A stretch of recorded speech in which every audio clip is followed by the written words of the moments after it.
When your work calls for the best, call on Makita. Makita, built to be the best. Available at the Home Depot. You know that Big Bargain detergent jug is 80% water, right? It doesn't clean as well. 80% water? I thought I was getting a better deal because it's so big. If you want a better clean, Tide Pods are only 12% water. The rest is pure, concentrated cleaning ingredients. Oh, let me make an announcement. Attention shoppers, if you want a real deal, try Tide Pods. Stop paying for watered-down detergents. Pay for clean. If it's gotta be clean, it's gotta be Tide Pods. Water content based on the leading bargain liquid detergent. You're listening to 95.7 The Game, KGMZ FM in HD1 San Francisco on Odyssey Sports Station. Always live on the free Odyssey app, Twitch, and YouTube. Powered by First NorCal Credit Union. Live from downtown San Francisco, this is 95.7 The Game. And hi again, everybody, and welcome in to Warriors This Week. Dan Avone along with you. With my man, Pasta. Producing as always. Pasta, how are you today? I'm good. What's up, Dan? You know, I was watching, was it Thursday Night Football? I guess it was Thursday Night Football. It wasn't Monday Night Football. One of the two. And I'm watching Brad May, the quarterback of the New England Patriots. I'm like, who does Brad May look like? Who do his face look like? It's you. You're Brad May. You're now Brad I have May from the shoulders take a up. deeper look at Brad May. Yeah, he's a good-looking guy. It's just like you have very similar facial features. So that just dawned on me. So Bradley Pasta May, welcome in on this Saturday, a Saturday in which the Golden State Warriors are in action. They will do battle with the Cleveland Cavaliers as the road trip continues. The Warriors now have slipped under the 500 mark. Golden State now with a record at 11-12.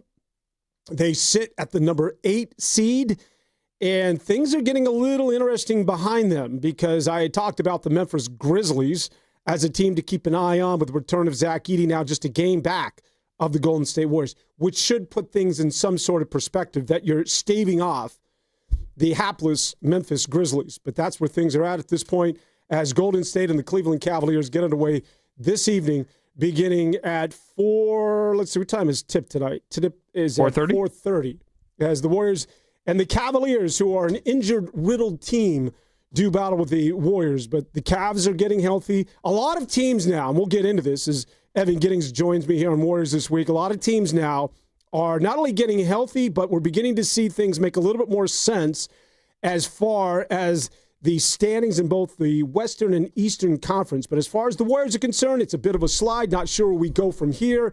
It was a disappointing week, although valiant efforts in trying to come back and walk down OKC, and then, of course, the heartbreaking loss to that of Philadelphia. Let's welcome in Evan Giddings. Yeah, what's up, man? Oh, good morning, Dano. I mean, the real question you got to ask yourself is, do you believe in moral victories or not? Because I think the effort level in both of those games was outstanding to the point where I was left a little downtrodden after the Philly game. Like, they could have won that game. In fact, you probably make an argument that if other players were on the floor and they'd lost, we'd be sitting here saying they should have won that game. You know why they lost? I mean, I have a couple ideas. Well, I've got one. One? Yes. Just one? Yes. Okay, who? It's Chavano. Or what? It's Buddy Hield. Oh, man, Yes, you I'm can't going put that there. on him. I'm putting it on him. No. That's Buddy Hield. What are you doing? Who threw the ball? That's I'm not going to blame him. Pat Spencer was awesome in that game. if Buddy Hield doesn't come running out of nowhere where he was not supposed to be at 100 miles an hour, that bounce pass goes right into the hands of DeAnthony Melton. I saved the day. Well, first of all, what was the play drawn up? I mean, they had two guys crossing. There was no screen set. I mean, that's one of the easiest there plays. was nobody crossing. The only guy that was crossing was Buddy Hield, and he wasn't supposed to. Buddy Hield came running out of nowhere because in his head, he's like, oh, the shot or the 5-second count is running out. Yeah, because nobody's getting open. Throw the ball, Pat. Have a little patience. DeAnthony Melton broke feet. They don't have a There's the bounce timeout. pass. I get it, but I'm just saying, of all people, what were the odds that it would be Buddy Hield that would come out of nowhere and screw that up? I know you would look for any reason to come down my boy Chavano's road, but to me, all right, if you want to put the last play on him, that's fine. But He played well, though. well, Pat Spencer threw the ball away, gave up an and-one on the other end in the last couple plays. But again, I'm not going to sit here killing him because he was the reason why they were in the game. I thought Buddy Hield, he's had his mishaps, but he was pretty good in that basket. I mean, they don't get back in the game without him. No, he was good. Him, I'm just saying. Melton, Guy Santos is playing pretty hard. Your boy QP knocking down a couple threes. It was like, I was thinking about it watching during the game, And you know how we used to call the Kuminga, the Moody, the Pajemski, the two, like the second timeline? That was the third timeline last night, or the third timeline a couple nights ago in Philly. Is it though? Well, because it's not a timeline, because it's the bottom of the bench doing their thing. But here's where I'm going with that. Should they be at the bottom of the bench, and should there be a 3 in front of them? Like, should they be the third anything? Pat Spencer's next up. He's got to supplant Pajemski as far as I'm concerned in the rotation. Well, what more do you need to see? I mean, not a lot. But the thing is, once Curry comes back, this all gets a little more complicated. If I asked you how many players are in their primes on the Golden State Warriors, and I'll define the prime as ages, let's say 27 to 30. Oh, I'd say 2 or 3. I know one for sure. His name is Pat Spencer. Pat Spencer. He's 29 years old. Outside of that, you got a bunch of really old guys and a bunch of relatively young guys. I mean, even though it's the 5th season for Moody and JK, they're both still 23 years old. They just don't have a lot of players that are. Pat Spencer, the only. Melton, I think, might be the other one because he's now. But even Seth Curry is, I think, 34 years old. Mm-hmm. You know, they do not have a ton of dudes that are right there. Quentin Post might be approaching his prime because he's the oldest second-year player in the league. You know what I mean? But that's just kind of the way that they're built right now. Trace Jackson Davis is in that neighborhood, I think. Yeah. Oh, by the way, who was I watching? Oh, I got Gonzaga. Yeah, I texted you last night. I got our Trace Jackson Davis in 2026, and that is Graham Ike, the center from Gonzaga. He's got some touch. He's left-handed. He can't make free throws, but he absolutely, along with the rest of the Bulldogs, put a whooping on Kentucky last night. And I can tell that when he goes in the second round to the Golden State Warriors, we're going to be doing this show 365 days from now, and Dan Devone's going to say, "Give me Graham." You know what's funny is that you text me during that show, and it started off that you were going off on Carl Ravitch, which I love. Which I love. You know me. Anybody that's going to feature or zone in on whoever's doing the play-by-play, like, give me more. But I think he stinks. Well, that was bad. What I giggled about that is here's Ev. I always do your bio every time we do a show. Good-looking young guys, got the world in front of him, smart, well-read, just he's an academic. But yet you got a little Pat Spencer in you. And that is, if you look at Pat Spencer, you would think that exact same thing. Like, he's well-educated, Northwestern guy, Loyola. I mean, he's well-accomplished, comes from a good bloodlines, good family. But as we saw on the road in Philadelphia, as he goes straight up MFer, he's got a little rage in him. And I'm detecting that there might be a little rage in my man, which I love, Evan Giddings here, that is... I think you can go a little hot. You can run a little hot. That might sometimes go undetected. Well, we're both in our primes. And so the thing about that was actually probably my favorite moment is when Pat Spencer hit the 3, turned around and said, "I'm that MFer. I'm that MFer" on the Philly court with Maxey out there with Embiid on the sideline with Paul George in street clothes. It's Pat Spencer saying, "I'm him." That was one of my favorite moments. His family's a little off. Like, Cam has got that. Remember when Cam, his brother, last year went after Kevin Durant? Yeah, I know. That was great. And Booker? I saw somebody after that game that was saying, like, basically, protect the Spencer family at all costs. I mean, these guys have got to stay in the league as long as possible. Because it is kind of crazy. This is the first time I feel like he's really gotten some rope. And people were coming down my road yesterday saying that, he's done this before. He's been consistent. But I mean, I can't really recall back-to-back games where he's played 20-plus minutes where he's kind of been the guy. Like, against OKC, he was really good. That game, I'm a little off on. I don't think they win that game just because you're playing OKC, and when they turn it on and decide they want to win, the games usually go their way. But against Philly, I wanted them to win that game so bad so that Pat Spencer could walk to the podium and talk the way that he talked at center court after he made that 3. He would have never done that. Well, no, he's actually a really well-spoken, just kind of nice guy. Sounds like a coach. He's got a little bit of a lisp, which doesn't do him any favors. Oh, is that right? Yeah, he's got a lisp. Wait, here we go. Turned him over a few times. Felt like the second half, the ball was just moving a lot better. We were able to get downhill, create some second chance opportunities on the offensive glass. Just the compete level was way higher in that second half. But he's a dog. Little Elmer Fudd in there. I bet. Little Cindy Brady. Little Wethquay Webbit. Spencer is when he's on the floor, though, I do want to focus on him. We may as well start there with Pat Spencer. Why not? I mean, he's the man of the week.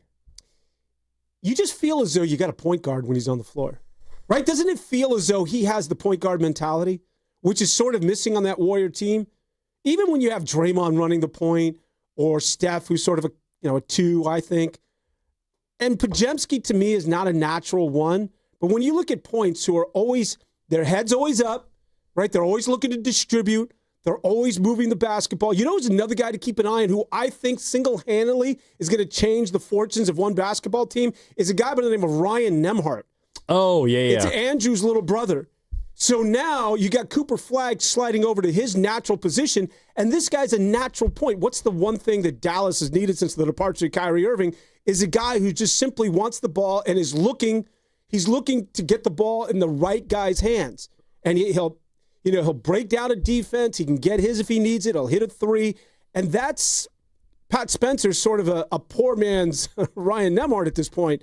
But he's a guy that I think has those natural number one instincts, and that's something that's been missing on this team for a while. Yeah, Ryan Nembhard was a guy that I actually thought the Warriors were going to take or should have taken.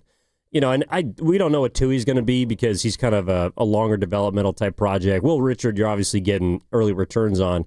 But Ryan Nembhard, and again, he's a Gonzaga guy, so I've watched this dude a lot. He led the nation in assist-to-turnover ratio last year. He just takes care of the ball. Yeah.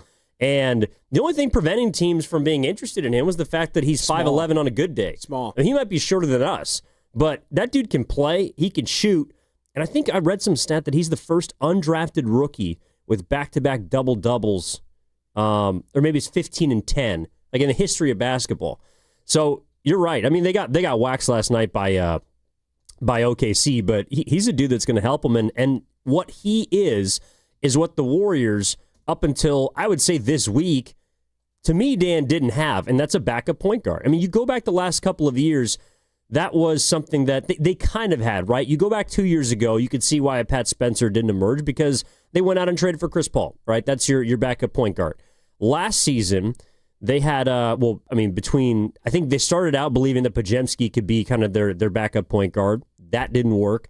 They went out and got Dennis Schroeder, and then obviously Jimmy Butler kind of became the other de facto ball handler. This season, and again, it's why I'm left wanting a little more from the young guys, and specifically someone like Pods. It's like you would hope that by year 3, those kind of skills to play. I understand rookie season, last season, all right, you're not a natural point. But by year 3, you should look like you know what you're doing a little bit. And I think it's been concerning that his assist numbers, Podziemski, I'm saying, have come down each of his first 3 seasons.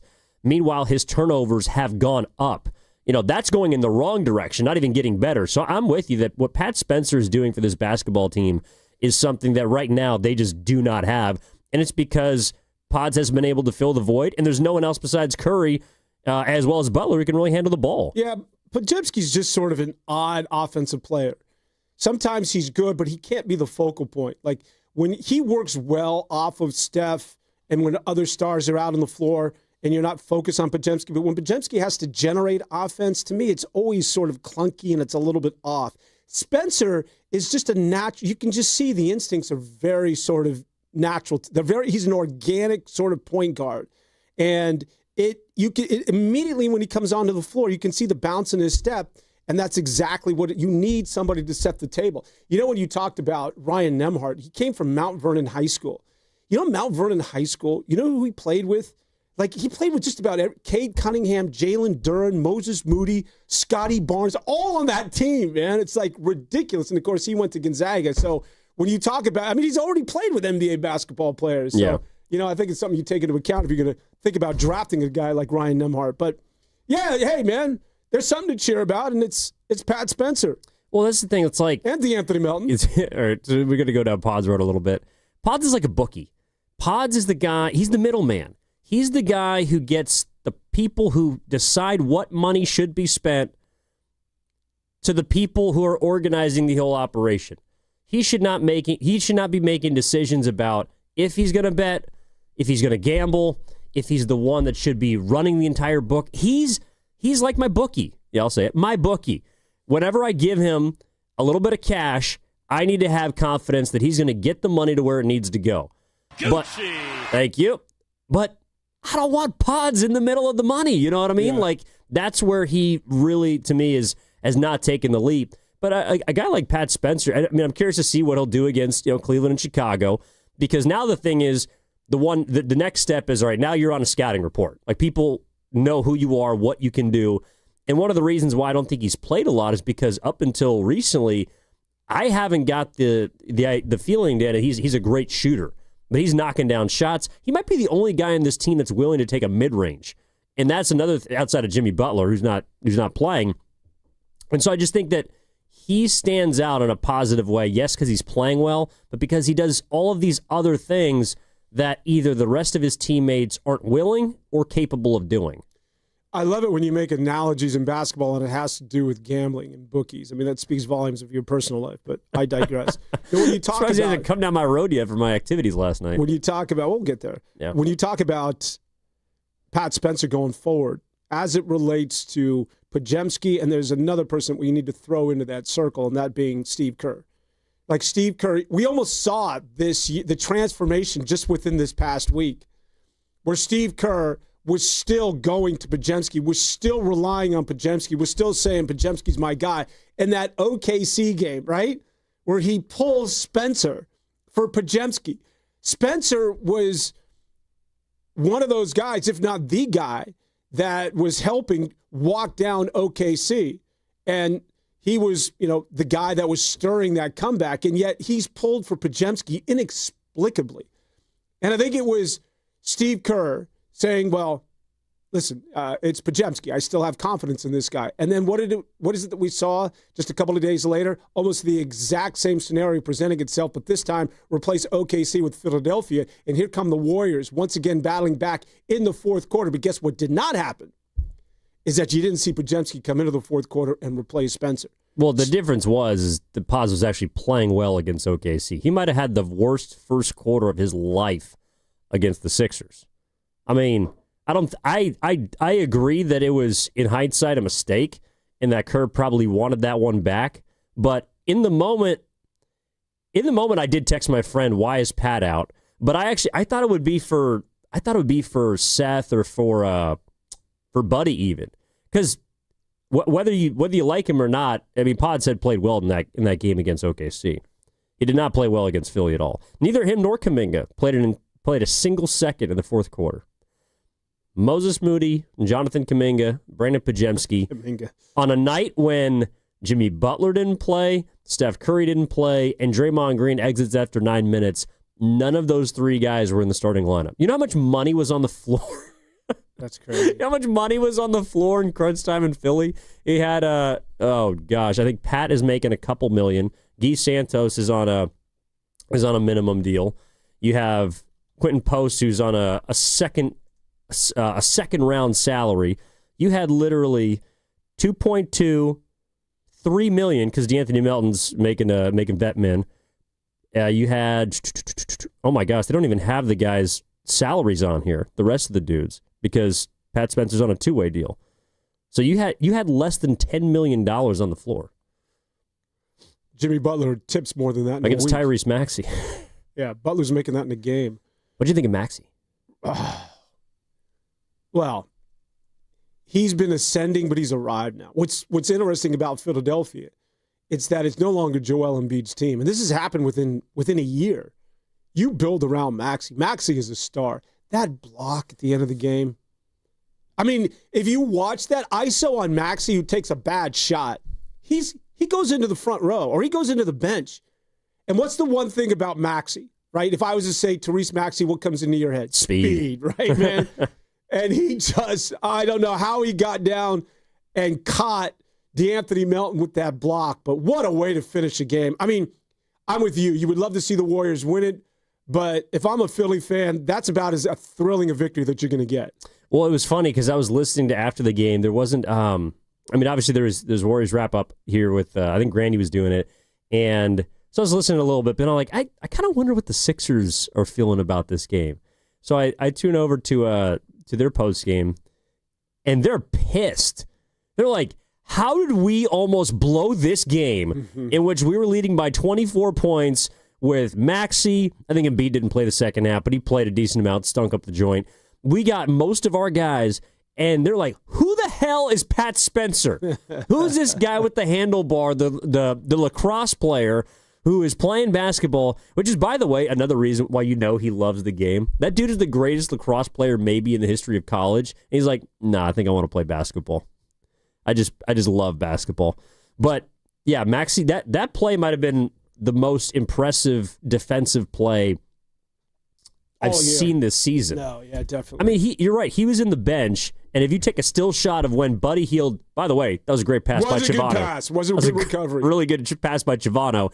Heads up play, knowing they got no timeouts left, 0.9. Bounces it to Melton, so he's got a little more time. I thought he lost it on the way up, but the still shot of when Chavano threw the ball and when Maxey was in his bench, it was like, oh my God, he's going to catch him, but how is he going to catch him? And he's like, he's not as athletic, but he's, with how much speed he has, it's like he plays like a more under control Russell Westbrook kind of. Again, not as athletic, but I don't know if there's been players in the NBA recently that I've seen that are faster than those two dudes. Yeah, I'm trying to think of guys that I think he might be the fast. I mean, Wall back in the day, remember John Wall before the injuries when he was with Washington? I think he might have been the fastest guy in the NBA in terms of going end line to end line with the ball in his hands, or even with the ball not in his hands. Just getting back to Spencer, yeah, that's worth underlining. Like, I think a lot of us sort of aren't familiar with, or we've heard about it, but it's worth reiterating, especially when the guy enjoyed the sort of week that he just had. This guy, I mean, you could tell the story, right? So he goes, I don't know if I'll go there and calling him the greatest lacrosse player in the history of college basketball just because I'm familiar with Jim Brown. I don't know, statistically, maybe he did more than Jim Brown did at Syracuse. I always grew up thinking that Jim Brown was the greatest, because it was always weird. He was the greatest running back in the history of the NFL for so long. Yeah. And he played lacrosse at Syracuse as well as football. But I always thought of him as being the benchmark when it came to college athletics as it relates to lacrosse. I mean, so Pat Spencer has the all-time career assist record. I don't even know what that means in lacrosse. I mean, probably just passes, but I'm assuming it's the same as basketball. It's funny enough, he's more of a scorer when it comes to hoop. But he's second on the all-time points list in lacrosse, so between goals and assists with this guy named Lyle Thompson. But 4-time All-American. It was funny. We asked him last year, I think, when we got to talk to him in person. It was like, hey, by the way, like, are you the greatest lacrosse player that's ever lived? He goes, well, I'm not going to say that. It's like, I could see it. Well, think about that. So you're arguably the greatest lacrosse player that ever lived, and then you decide to go to Northwestern and play basketball, and now here you are in the NBA going MF to Philadelphia. Like, how did this sojourn get here? It's crazy. It'd be like if, I don't know, just think of one of the greatest college players. I don't know, Christian Laettner. Like if Christian Laettner said, you know what? I've been playing basketball at this level my entire life. I think I want to go play tennis. I'm going to bowl. Yeah, I'm going to go play another sport that I've played as well as hoop for my entire life, but I love it more because that's been my first sport. And I think that was Spencer's point, is that he had 1 more year of eligibility, so that's what he only played 1 year of college. He used his 5th season, his grad season, to play at Northwestern. Was pretty good, and then has just quietly been working his way up the ranks. He's been in Santa Cruz, and watching him play basketball, that is, you can just tell that he's a guy that it's like he knows exactly who he is. He knows what he can do. He knows what he's good at. And he doesn't care if he's playing against Tyrese Maxey or another guy from the G League. You know what I mean? It's because, and that's where I don't have a lot of sympathy for some of the guys who are saying, well, they're getting their roles yanked around and they're getting their roles changed, and Kerr's not giving them enough runway. It's like, Pat Spencer probably approaches every single game like it's his last in the NBA, because that's kind of the situation he's been in. If he's gotten to play, he has to prove every single night that he deserves to be on the floor. And he's strung together enough games now that you and I are talking about him supplanting Brandon Podziemski in the rotation. Oh, it's done. There's no way Podziemski can go to a basketball game against Cleveland tonight in front of Pat Spencer. How do you justify that, Steve Kerr? He might start. So what? So Pat Spencer's he's going to get his first NBA start tonight? Sure. That's right. I forgot how depleted the team is. Well, I mean, I wouldn't be mad at it. No. That's the point we're at. I say yes. I'll go there. Why, can he? Lock He's it got up. some serious sort of hops. Like he's got a good rise on his. You're right. He shoots that mid range, but he likes to elevate on that thing. Can he dunk? Can he get up? I mean, can he throw down? I wouldn't put it past him. I mean, Pops can dunk. He's got some serious sort of hops on that, at least on the jump shot. And that's the other thing about him. I guess it's to your point is that there's no moment that you feel as though it's too big for this guy. Maybe it goes back to the fact that he's been the greatest at another sport, albeit at the collegiate level, albeit it's lacrosse. But he comes into these games as a young basketball player. It just seems as though he doesn't care. Well, that's the thing is he's not young. I mean, he's 29 years old. I just think young and okay, maybe not young, but inexperienced. Yeah. I mean, I think he's played so much at various levels as the underdog. I just don't think he really cares. If he goes down, he's going to go down playing his way. And it's funny because we can continue to talk about it on the other side. I think he sort of represents a style or, again, just a facet of the roster and the team that I don't know if it's not highlighted. I don't know if it hasn't been present, but there's something about Spencer and his ability to penetrate, to kind of get to where he wants to, that it feels like no one else on this team can do.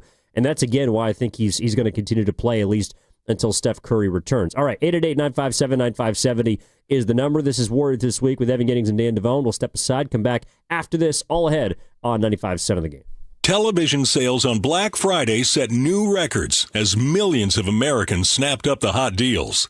But a lot of people were out of town or too busy to take advantage of the special pricing. So, how about a redo? Right now, you've got a second chance to save big on many of the top-rated Samsung, LG, and Sony TVs. Where? At Video Only, where the smart shoppers go. So, don't miss out. Check out Video Only now, or you'll be sorry.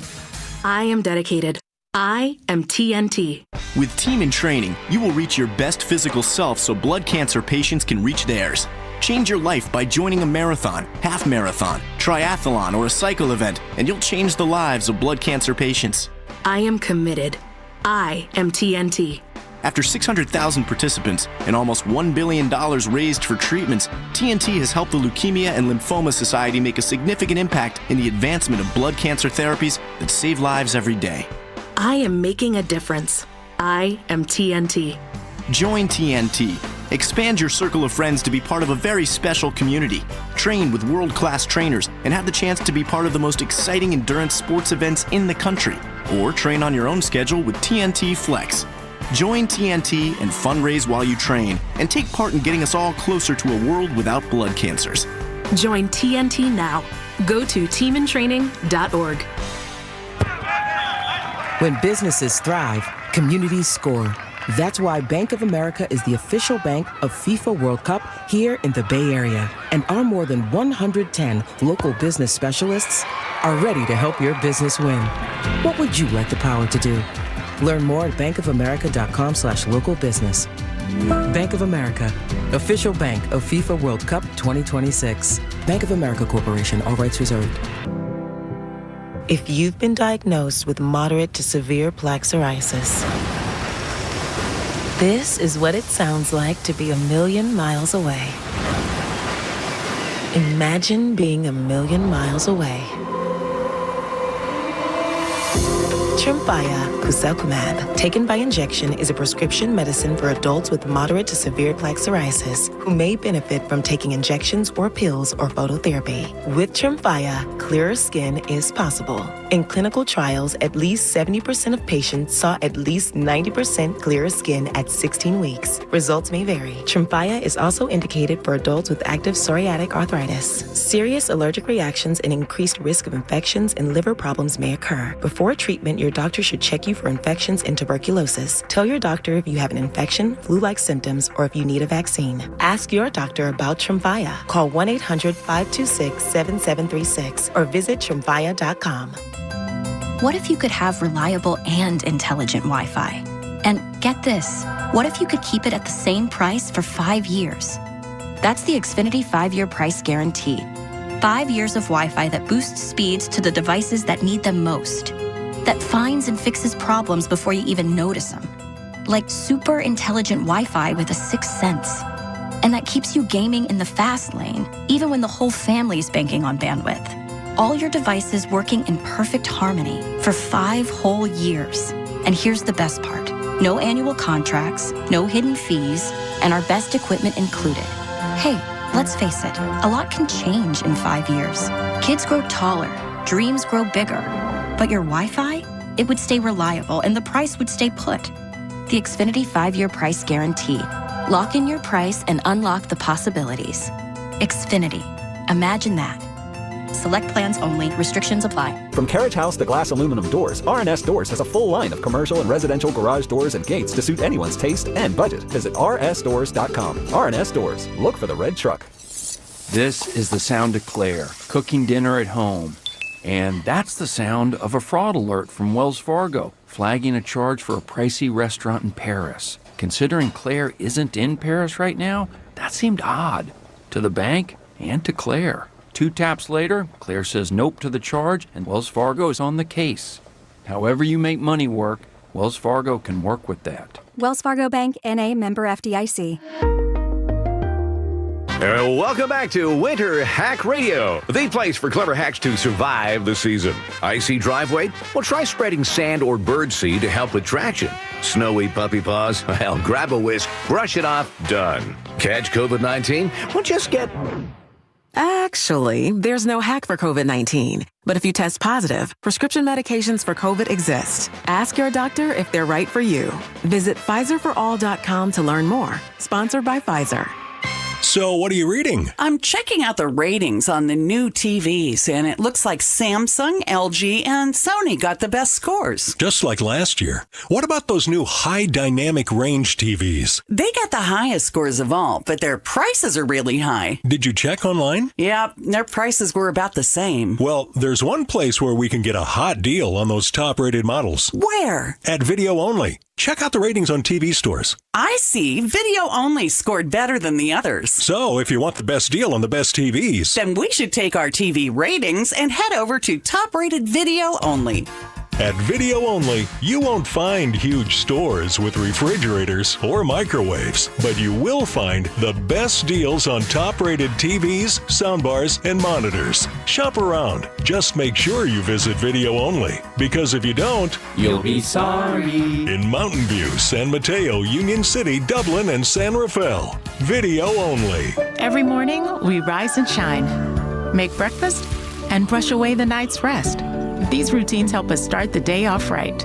Nature Made vitamins are a simple step in that daily care regimen. Multivitamins with daily essentials, clinically studied probiotics for gut health support, magnesium to help relax the body. Nature Made is made to care for you every day. These statements have not been evaluated by the Food and Drug Administration. These products are not intended to diagnose, treat, cure, or prevent any disease. This is the story of the one. As the purchasing manager at a manufacturing plant, she knows the only thing more important than having the right safety gear is having it there when you need it. That's why she partners with Grainger for auto reordering, so her team members can count on her to have cut-resistant gloves on hand, and each shift can run safely and efficiently. Call 1-800-GRAINGER, click Grainger.com, or just stop by. Grainger, for the ones who get it done. Rivals never rest. Join the Dallas Cowboys, New York Giants, Philadelphia Eagles, and Commanders for Hard Knocks. In season with the NFC East. Now streaming on HBO Max. And for a chance to win a $50 NFL Shop gift card, courtesy of Map 360 Collective, visit 957thegame.com.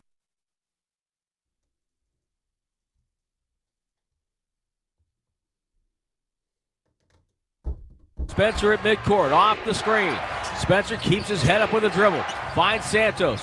Gets it to post, mid-post, left side. Over to Spencer. Like to see, Three ball! some more Pat Spencer nailed it!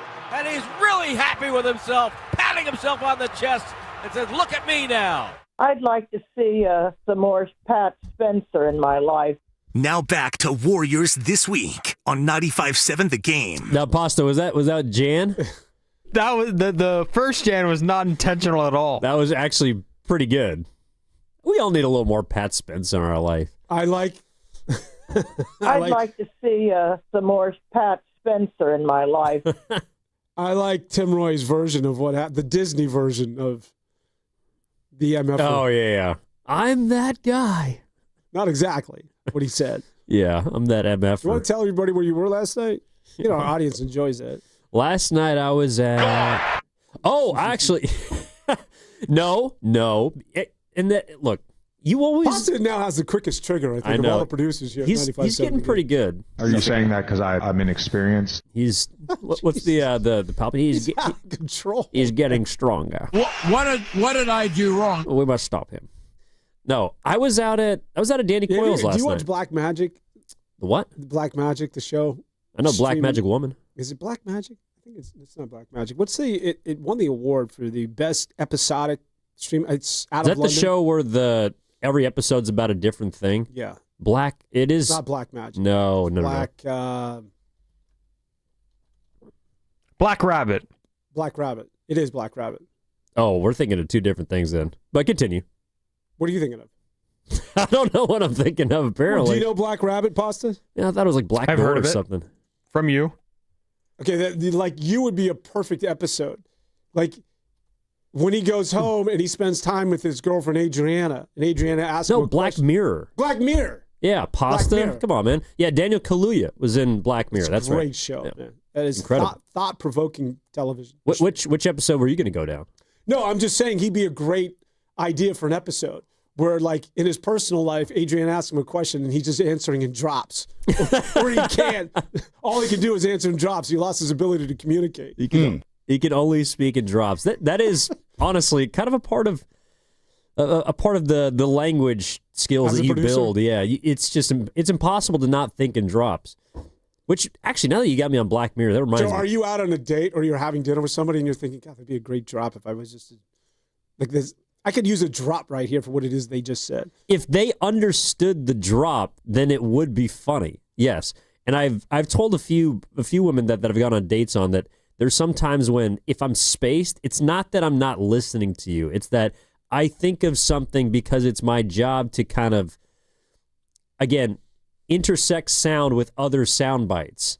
And when you say something, it naturally gets me feeling like a drop is about to play. But then, of course, you don't understand what the drop is, so I'm not going to play it. I'll give you one that I always want to play, always want to say in public. It's the water drop. I mean, it's probably the most used drop at the station, but whenever someone does like a flex or whatever, I always just want to go, bloop. And you probably misuse it more than any other producer. Probably. Also, the fits, I really like the one, what is going on here? I use that one a lot. I say that one a lot. What is going on here? Yeah, Is that easy. Fitz? Yeah, no, no, don't get Dan going on Fitz and Buki. No, Stop it. I Where were was you last thinking. night? I was at DC's. I was at Danny Coyle's in the Haight. Oh, all right. Well, I was playing pool. So a bunch of my buddies were out watching. We're actually watching the Lakers Celtics game, and a bunch of my friends they're from LA, and so they're watching the. See, like it's just the most inappropriate time to use a drop. I know, but that's him. That's what's beautiful about it. So they're watching the Lakers and the Celtics, and the Lakers got waxed, by the way. Celtics Celtics put a hurting on them. They're not bad. No, they're doing all right. I mean, they know they're not very good. I mean, they're not going anywhere, but they've had a couple of back-to-back large wins. Wait a minute. Wait a minute. If Jason Tatum. Oh, God. Well, hey, listen, man. I'm hearing this dude is working out, and he's in the half court playing on 3-on-3s. He was jumping 2 months after his surgery. If he comes back, that team could play for the Eastern Conference title. Yeah, I don't think they can. They're not as good as they were last year. Yeah, but so no one in the East is. Cleveland's not Cleveland of a year ago. The Pistons and the Knicks are better than them. Not by much. At least the Knicks beat them last year when they had Tatum. I just think that they could make they could make noise because I think the East is so wide open. I think the Raptors are pretty good. I think the Raptors they've begun to come down to earth since the last time we spoke. The team that I'm actually the most curious about is probably the team the Warriors are playing tonight. I thought the Cavs would be a lot further along than they are. They will be. And part of that is because they've been hurt. Yeah. They actually got dinged because they're not trying to rush Darius Garland back. They got fined, I think, because they didn't play him in a primetime game when they had to. You know, those fines, don't fool around with those fines. You know That's what the a fine drop is? in the bucket for these guys. Okay, so the fine, the first time you do that is like, I want to say $300K, $200K, $225. Yeah. You know what it is the second time you do that? $3 million? No, it's like $1.5 million or something. I mean, that's $1.5 million for rest. That's a pretty serious ding, man. I mean, the Warriors are worth $14 billion. You don't get to be worth $14 million by giving away $1 million. Like, you don't think like that. Like, to them, that's like, what? Well, I'm going to give away money on this Georgia game later, but, it's like it's all going somewhere. Speaking of other basketball teams, I've got two in the West. One I'm already done with because I'm right yet again. All right, let's pick our teams right now. No, listen, what did I tell you? You know me, I go when everybody else is piling on. Right? Sacramento? No. Memphis. Memphis has won 5 of 7. Guess what? They're a game back of the Warriors. Here's the other team that I know, and I can't wait. That's more to about the Warriors and the Grizzlies, but sure. No, the Grizzlies, since guess who's come back? They've won 5 of 7. Yeah. Zach Edey has Memphis at plus 26 as his return. That dude is, I know it doesn't make sense, but that dude is not only good, he is huge. He's a stiff. He's not. He is not a stiff. He's on my fantasy team, actually. I mean, I know he's been doing pretty well lately. Here's the other team. You ready? Yeah. The Clippers are going to make noise. Oh, Dan. Right? And you want to know why? Why? Because Chris Paul's gone? Yes, exactly.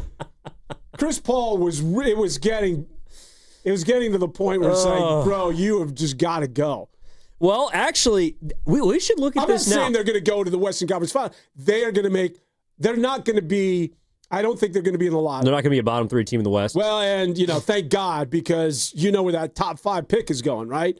Oh, yeah, Oklahoma City. We actually need them to be better. We cannot allow OKC to continue to stockpile these first-round picks. But what was I going to say about the Clippers? Oh, we got to check this now. So since Chris Paul is no longer on the team, I think the Warriors might now be the oldest team in the NBA because they rid themselves of a 40-year-old. Oh, I could see so that. Their average age has now gone down, and they were the oldest team. The Warriors were the second oldest team. You don't want to be that team. Seriously, if you look at all the oldest teams in the NBA, I would say the last 3 seasons. Last year was the Bucks. They didn't go anywhere. The year before, I forget if it was. Speaking of the Bucks, please, no Giannis trade talk today. Why? No. Well, now that you said it, let's do it. Why? It's such a waste. You can talk to Boston, and I don't entertain that. Just don't get him, Lacob. I don't do the scheduling. Like, we're going to be 8-2, and the Niners going into week 11. Oh God! And the Giannis proposed trades, or where it is. You know what? I'll end it for you right now. No. There's only one team, if they want Giannis, that can go get him. San Antonio. No, it's OKC. Well, OKC there's a bunch of teams that could go get him. No, OKC, and that's it. If OKC wants Giannis, they can go get him because they have the draft capital and they've got the players because they're so deep. That thing is over tomorrow. That's the only thing that's viable in terms of a trade. But that's why the Warriors can get him because nobody's going to want him. No one's the Spurs. I was reading this actually last night from Mark Stein. So the whole reason that the Spurs didn't trade for him this summer is because they didn't want to come off the second overall pick or Stephon Castle. They still don't want to come off of Dylan Harper or Castle. So they're off the board. Rockets ain't making that move. They already made their trade this summer. Let's go down the list. OKC, why? Seriously, why? I just said we didn't want to do this. Now we're going down a list. No. I'm going down the list. You can sit back. OKC, why would they acquire Giannis? Why? They have everything set up for the next 5 years to be competing for championships. They might win 75 games this year. You don't have to, but if you wanted to, the only team that has the trade capital is OKC. Now, you're right. Within the inner workings, they have to decide whether or not it's worth it or not. But you can even move pieces like Caruso and Dort and draft picks and not even mess with the centerpieces. You could still have Chet Holmgren. You can get rid of Hartenstein. You could still have Chet Holmgren, SGA, Giannis, and then all that depth.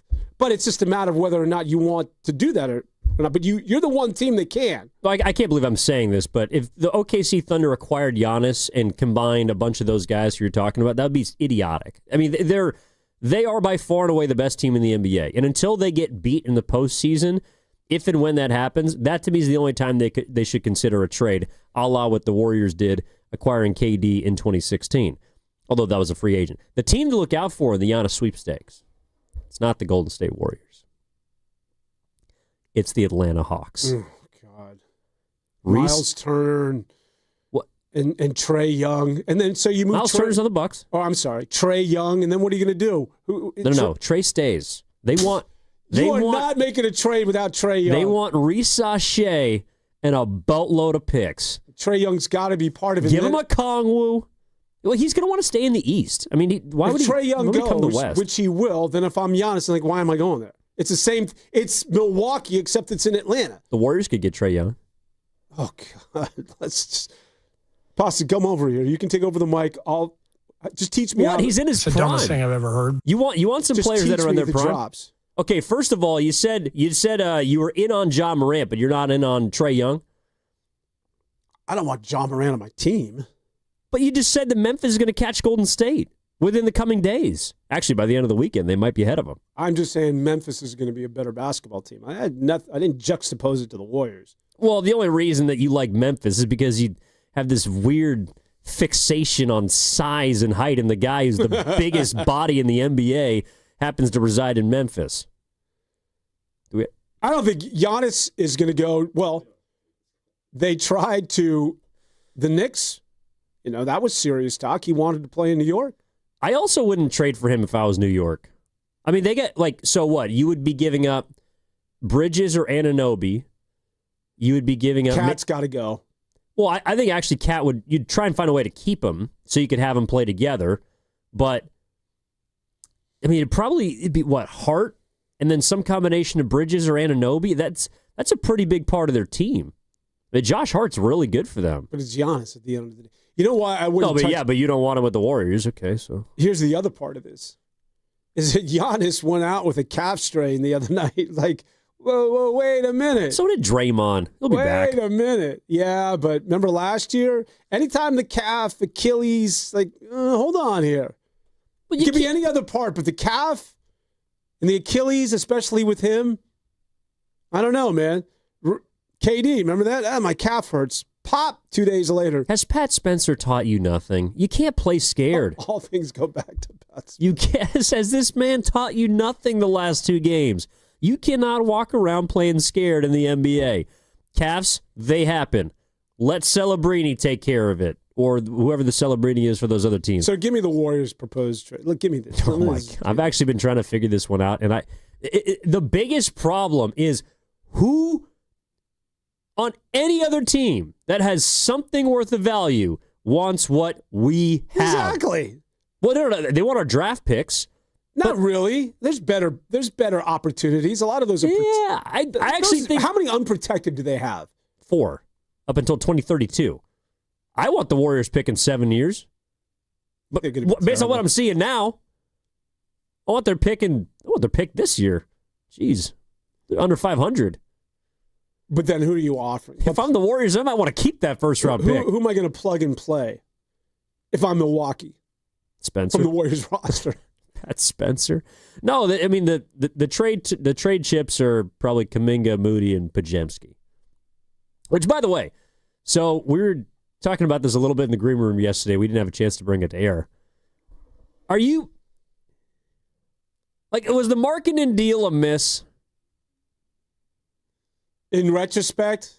I mean, they had to give up so much more than just Podziemski, but the fact that the Warriors said that they were unwilling, and I think Kuminga was included in that too, they were unwilling to move 1 or 2, if not both of those guys in a deal for a Lauri Markkanen. I don't think Markkanen is as good as his numbers say they are.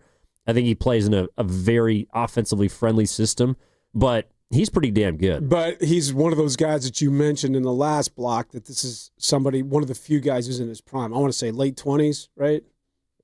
Yeah, I mean, he just started his rookie deal. I mean, you'd be picking up like $200 million worth of contract, but... Yeah. I mean, that's... Oh, that's right. Remember, we can't trade Podziemski. He's untouchable. Wow. I can't believe anybody on the Warriors was ever untouchable, not named Steph Curry. I mean... This is the thing. I understand that they were hoping that these guys could blossom, but to me, they're smoking a lot of hopium the last few years.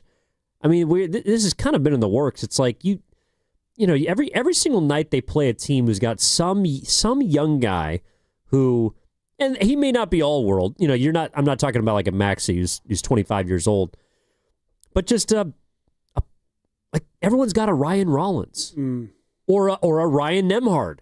Someone's got one of those dudes who can kind of just help you win a game. Not saying he's going to be the reason why your team will make the playoffs or not, or win a championship or not, but on a given night, that player can get you over the hump. The Warriors right now, that player for them, the last couple of games has been Pat Spencer. It's no disrespect to him, but there's a reason why he's on a two-way contract. Well, it's supposed to be Kuminga. Or Podziemski. Or Moody. I mean, I would say any of those three guys on a given... And Moody helped you beat the Pelicans a few weeks ago because he had a 30-point game, hit 7 3-pointers in the first quarter, and then just disappears. Yeah, that's his career to date. We got to get into JK because I think where are we at now? He's not playing in fourth quarters of the last two games, and both games we're hanging in the balance. I think Steve Kerr is telling you everything. Just read the tea leaves from Steve Kerr. He's telling you everything you need to know when it comes to Jonathan Kuminga. Well, let's see what he's hearing from Steve Kerr, what he's seeing from those three guys. Every game's different. So tonight was about the other group.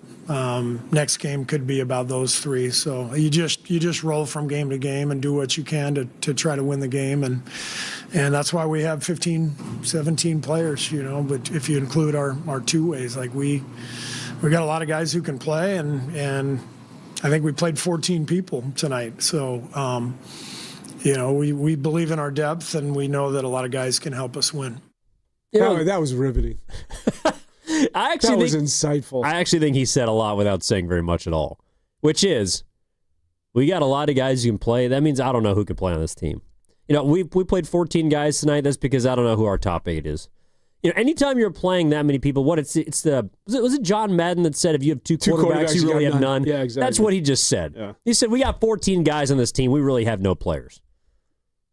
I mean, seriously, if you're playing 14 guys in a game, none of which played more than I think 25 or 26 minutes. Oddly enough, it was your guy Buddy who played the most in the Philly game. What was he thinking? Bow, bow, bow. Get off of Buddy, man. How can you? Because you remember, if you remember about a month ago, I highlighted this. I told you, hey, listen, the game was already decided, but it was the closing moments, and they had like a 5-point lead, but there was just about 20 seconds left, and they were inbounding the basketball. And Steve Kerr, I always say this, that if you give Steve Kerr a dead ball timeout where he can draft up a play, he's the best in the NBA at it, right? He will. It may not go in all the time, but he will get a guy open. He will get the guy you want shooting a basketball for either a win or a tie or whatever, whether it's the end of a quarter or a half or the end of a game. And so he drafts up this play against San Antonio in the closing moments, and he has it. The ball is on their end of the court. And so he has Steph Curry just run towards San Antonio's basket, and he draws 3 San Antonio players you talk about gravitational pull, which I want to talk about in a moment. 3 San Antonio players go running after Steph Curry. The play is set up so perfectly. All Buddy Hield had to literally do was walk to the basket, take a pass from Podziemski, lay it up, ball game's over. He goes running around and sets a screen for Butler. Butler's like, what are you doing? Go to the basket. But they won the game, so it was a Buddy moment, right? Afterwards, Butler's laughing. Buddy Hield's laughing like, boy, I got a little confused. Whatever it is. Exactly. It was cute. But I told you at the time, Buddy Hield is going to do that and cost you a game, which is why I'm not going to be dismissive and like, you can't blame it on Buddy. There are so many things you can point at. They scored 10 points in the first quarter. But I knew, I was watching that going, where's Buddy Hield on this inbound play?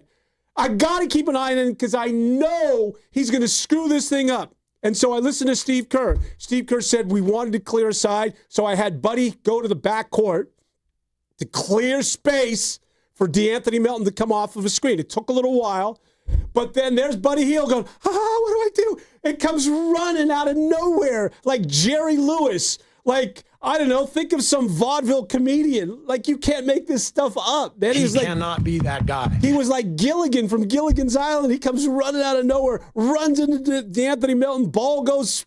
I'm like, oh my God, Buddy. Are you done? Yeah. I am sick of you.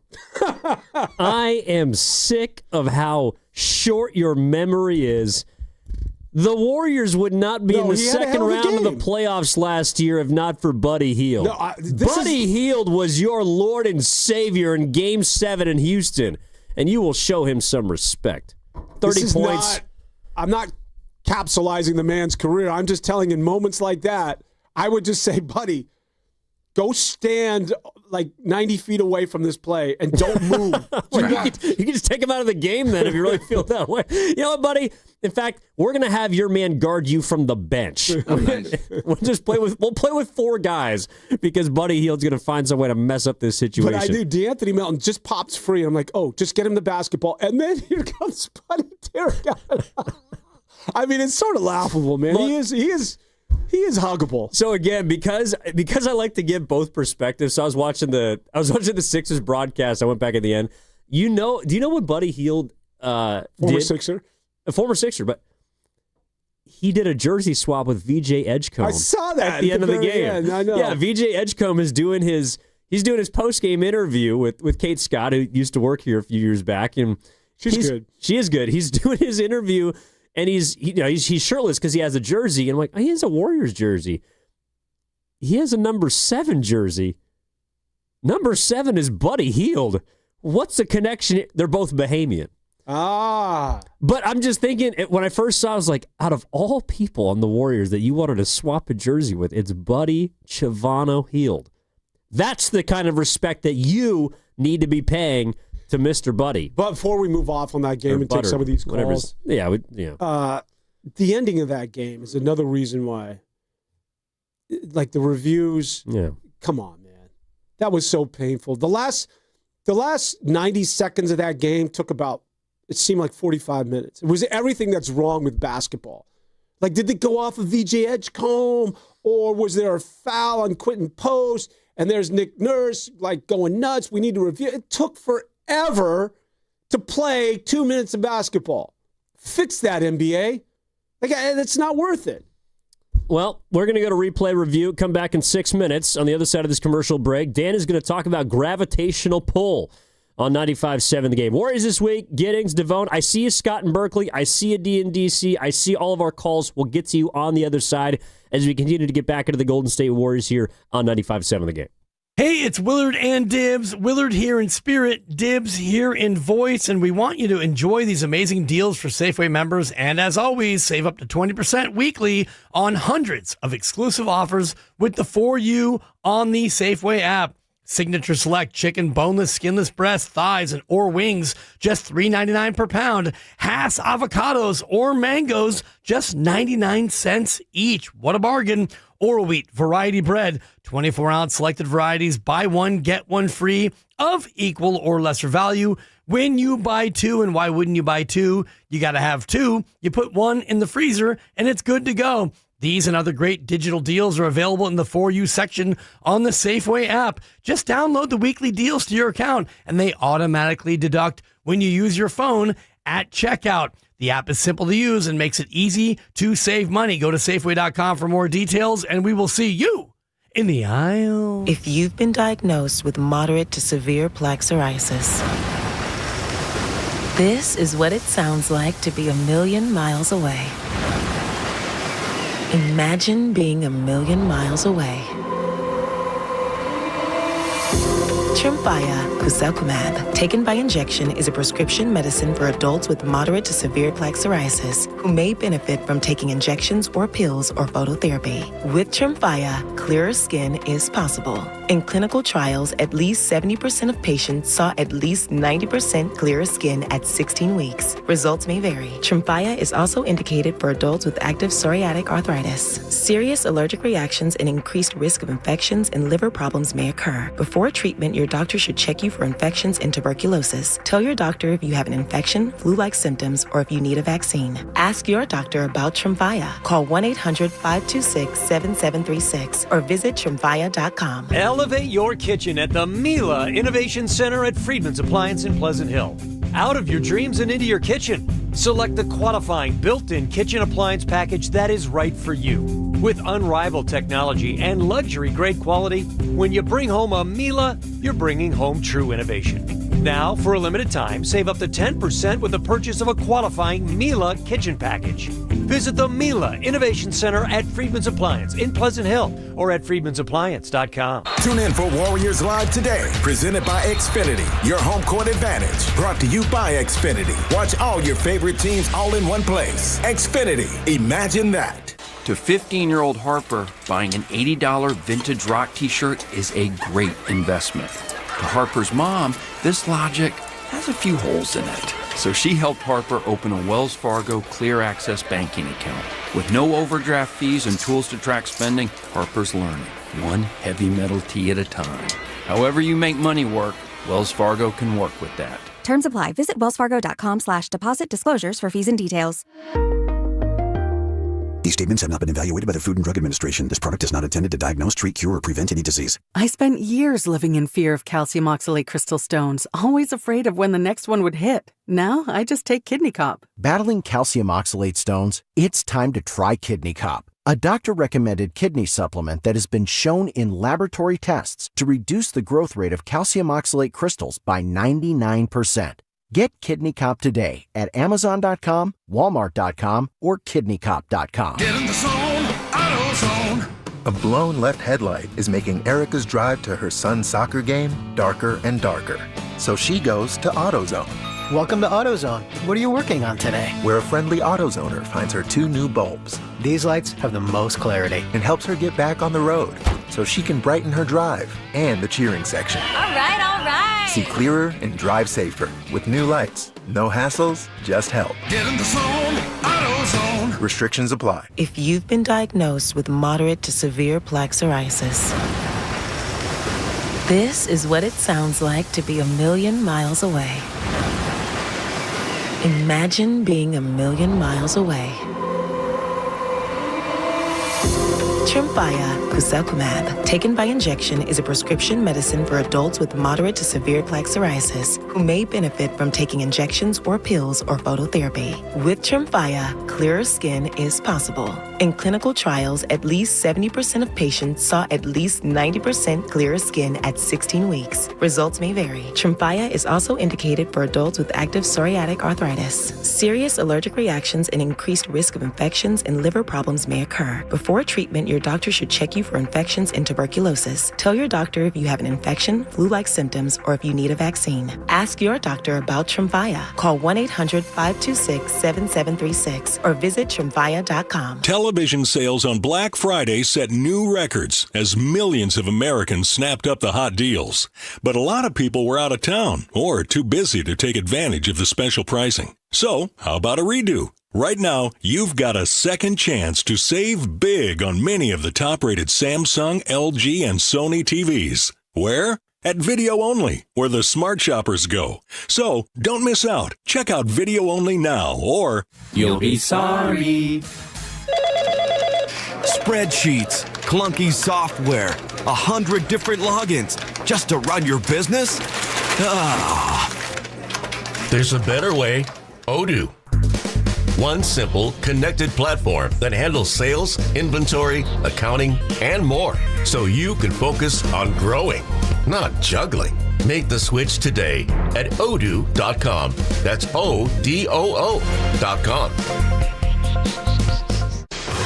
Red and Gold Game Day starts at Laughing Monk Brewing. Park for free. Enjoy amazing food, ice-cold beer, and every game on TV. Catch 95.7 The Game's pregame show. Then hop on the free shuttle straight to the stadium. Sign up now at 957thegame.com.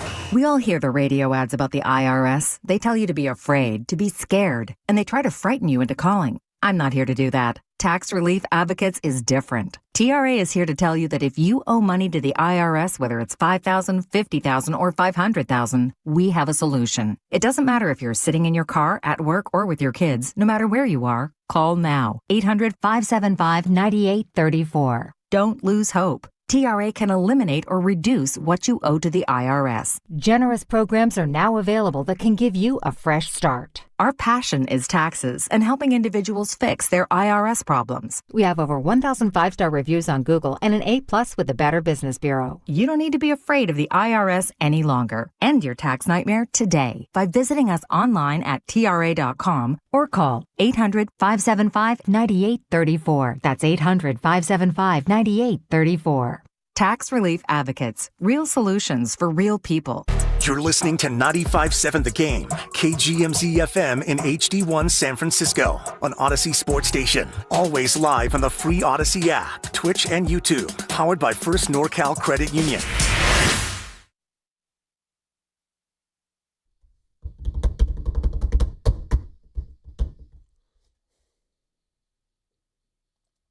Now back to Warriors This Week on 95.7 The Game. Yeah, you're not going to see me run hot this morning. Warriors aren't worth my ire. They're doing all right. They're trying hard. They'll be back in Cleveland tonight at 4:30. Love the effort, man. Love the effort. Mark Graney's got Warriors Live, Warriors Wrap-Up for you. This is Warriors This Week. Pasta's on the ones and twos, a.k.a. Steven Risotto. He just told us something during the break that I think's going to get him in trouble one day. And I don't have as much wisdom or life like 35 experience. callers, but go ahead. I know. We'll get to him. He said, I like people to be mad at me. Oh, I didn't catch that part. He doesn't mind when people are mad at him. How can you get mad at Pasta? That wasn't exactly. Yeah, that's not what he said. Like, what? It was Pasta, more will you so. please- It was more so the line like, "You can be mad at me, and I'm fine with that." Yeah. And it's more so just reassuring that you have patience. That's yes. very mature. No, you got to stand up for yourself, man. I'm sorry. Oh, wow. If somebody's pissed at you, you got to bang my chest, Pat Spencer style. Yeah, come and on. say I'm that guy. No, that you're that MFer. You got to let them know, Pasta. Come on, man. Take a page out of Pat's book. Does Adriana run hot? Is she pretty chill? She's very chill. Oh, that's awesome, man. Can't wait to that wedding. God, man, load up. Because I will be at that open bar for 8 hours straight.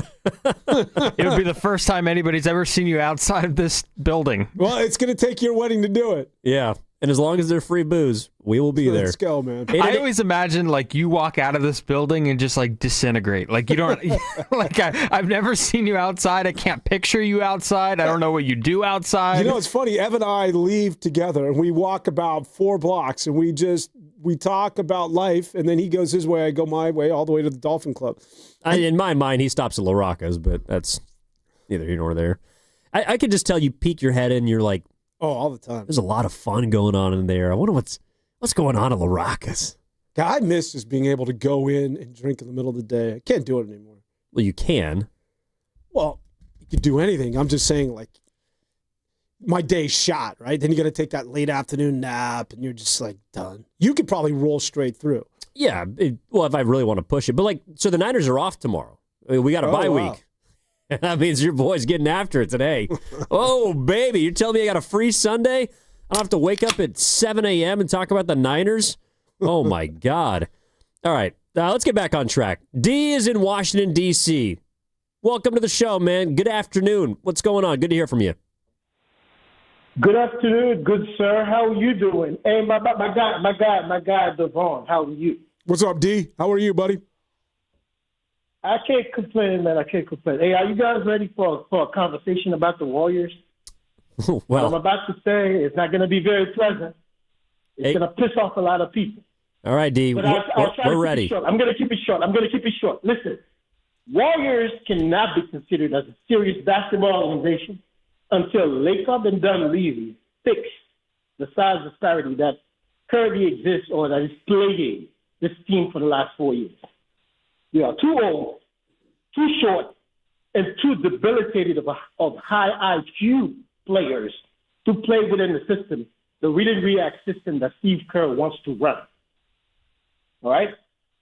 For over the years, Steph and Dre have been carrying this organization. But right now, they are too old. Yes, we added Jimmy. Jimmy himself is old. So, yeah, we need to make a trade. Trade all the youngsters.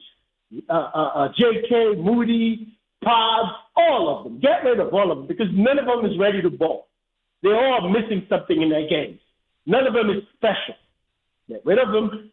Bring in dudes who are high IQ players who are at least 6'7" and above to play the system that Kerr wants to run if Lacob is truly serious about helping Steph Curry win his fifth. Because it is ridiculous the way they've been running this organization the last 5 years. Kerr, I don't know if it's Kerr who's asking for all those short 6'2" guards.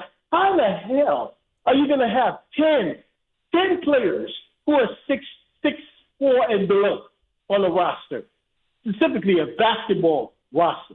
That just does not make any sense. I'm going to shut up and listen to you guys on the other side. And I know you guys are going to pass through what I'm saying, and a lot of other callers are going to be mad at me, but it's okay. I'm cool with that. No, you're welcome anytime, D. Thanks for the call. I think you'd be surprised how many people are on your side there, D. Yeah, I don't think actually people are mad at you. I think they're happy for you voicing your opinion. See, he's cool with somebody being mad at him. There you go. It's the theme of the day, man. You just tell Pasta to shut up. Pasta gets me hot, man. You know what he did to me yesterday? Shut up, Evan. I told you to shut up, Pasta. He stood me up yesterday. Oh! I'm mad at him. Oh! He was working our show, was kind enough to come in and produce because Goo called in sick yesterday. Hope you're doing all right, Goo. He's got an ear infection. And so I was sitting in his seat. Pasta was producing. And I'm like, Pasta, what are you doing after the show? You know, folks are heading out of town. I got nobody to go out and soak the suds with. And so Pasta's like, oh, yeah, come on, Leo, let's go get a strawberry marg. And I get a text from Pasta about 3 minutes before we're about to head off and have a great night together. He goes, what, your tire blew out? What, you got an oil change? Brakes. He has no brakes. The second, so my car was in the shop. The second I walked out of the building, I got a call saying it was ready. But that could have happened at any time. That's very true. You should have... His car was on blocks. He had no brakes. It was like the Flintstones. My brakes were at like 15%. Well, what I needed you to take the brakes off when we got to the, cafeteria. All right. I do want to touch on something that D said in a moment, but Scott in Berkeley has been hanging on very patiently, and I do want to get to his call as well. Scotty, welcome to the program. What's going on, man? Good morning. Morning, Evan. Morning, Dan. How are you guys? Sweet. Well, the thing with D, and this is me being old. It's, to me, with the Warriors, we argue a first world problem because of the last 10 years. 20 years ago, probably if somebody called, KGMZ or the other station, the complaint would have been, what is Christopher Cohen doing? Can we figure out a way to get to the 8 spot? 40 years ago, the complaints would have been, oh God, can we ever get rid of J.B. Carroll anytime soon? And so, to me, this is the cycle, and the downward cycle is here. And I get, some people are going to not deal with it well. Some people, understanding history, kind of go, well, we're back where we were. Now, which one of you was talking about the Clippers being on possibly hitting a run? Devone. Okay, here's my thing about Monday. If you took a look at the box, and you extended the box score out from the Clippers in Miami, LA outscored Miami by 15 in the fourth quarter to get that to the final score, 140-123. If you took a look at Harden's box, Harden played 20 minutes, scored 11 points, and he was a minus 39. And yet, I keep thinking in some way he would have probably gone to Ty Lue or to Frank and said, I want to go hang out in Miami after the game. Now, Chris being as cranky as he is, and I also think about the end of Game 6 in 2019 between the Warriors and the Rockets when Chris was just laying into Harden as they were going out the court, and Harden was, of course, giving him the 1,000-yard stare. I could have, like I said, to me, I could see Chris finding out, wait a minute, he's staying in Miami while we're having to go on to Atlanta, and that was the freak-out point. So, I've got that. And one last thing, Steph and the great sneaker hunt, I'm not going to be surprised if he participates in All-Star Weekend that he ends up wearing he pulls a surprise, and either On Cloud and or Hoka show up with something on his feet. It's Hoka has always been weird because they like to say that their cross trainers can play in basketball, but the only time I've seen on the website is that they make a referee's basketball shoe. So it's kind of, and I think, and I can imagine On Cloud, because On Cloud has gotten a lot of tennis players, and that would be, that is Roger Federer's company, right?